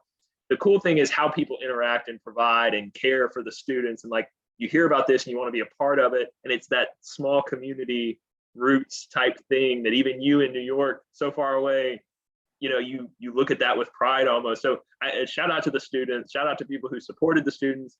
They'll figure something out administratively. I think it caught some people off guard for sure, but just a cool weekend. I've had so much fun following it, and I'm 5 hours away, and it was really cool. Shout out, yeah, you're talking about the family or whatever, and we'll end this podcast here in a second. But shout out to New York City Auburn Club too. It made me a little sad this morning when I woke up, because for so many F-word games and even basketball games in the last couple of years, I've gotten up excited on a Saturday or Tuesday or whatever and headed to St. Pat's in Midtown. And I like, there's certain people in that group that I don't text or talk to or phone call that often, but man, I'm excited every time they walk in the bar around the same time for tip off or for kickoff, when we get our beers together and we hug and pay each other's back. And I've been, trying to be careful with COVID and haven't made it for any basketball games yet, but just made me sad to know that several of them would be there, that I'm not going to get that same, and there are clubs for every other alumni base, but there's something about the Auburn one that really feels like we're part of something. And maybe it's because of how we are in the state, like you said, but it feels like you choose to be in this family or whatever. And that it really, you talk about Auburn family, it's so corny or whatever, but it feels like that. People really embrace that, and I think chicken or the egg, I think we were already the Auburn family before we marketed the Auburn family. And that just on top of that has increased this like idea of being responsible for each other. The creed stuff, I also get irritated about creed stuff. People start quoting the creed at me because I cussed at a referee or something, but it's a thing. People really take this stuff seriously and try to look after each other, So War Eagle guys. I wanted to say, you hit a great point. I know we've got some younger listeners now. If you listen to this whole thing, shout out to you. You're great. One of the best things that you and I have done in our different cities and stuff we've moved to is kind of connect with the Auburn Club in your city. If you're in a bigger urban area, like if that's an option for you, that's a great way to meet people and engage with that. It's hard to leave Auburn. Auburn's a great place. It's a lot of fun. You have moments like, students had this weekend, but connect with that group. I know you were in Nashville for a while, and the people doing the Nashville Auburn Club, that's where I went today to watch the game. They did a terrific job. A lot of fun, great venue. So just if you are a student and you're thinking like Matt's graduating, this spring, wherever you end up, like find your people. It makes it a lot of fun. Yeah. All right, Matt. War Eagle 7-0. Yes. Never done a lost podcast. Never lost in regulation. Number one. We should be number one by the time we do our next podcast. We expect it. What's the guy's name? Jesse Newell. Jesse Newell. I'm coming for you, Jesse. I'm gonna hit you in the face with some memes if you don't do number one. Put us at number 5 at least, you coward. Coward. War Eagle. War Eagle.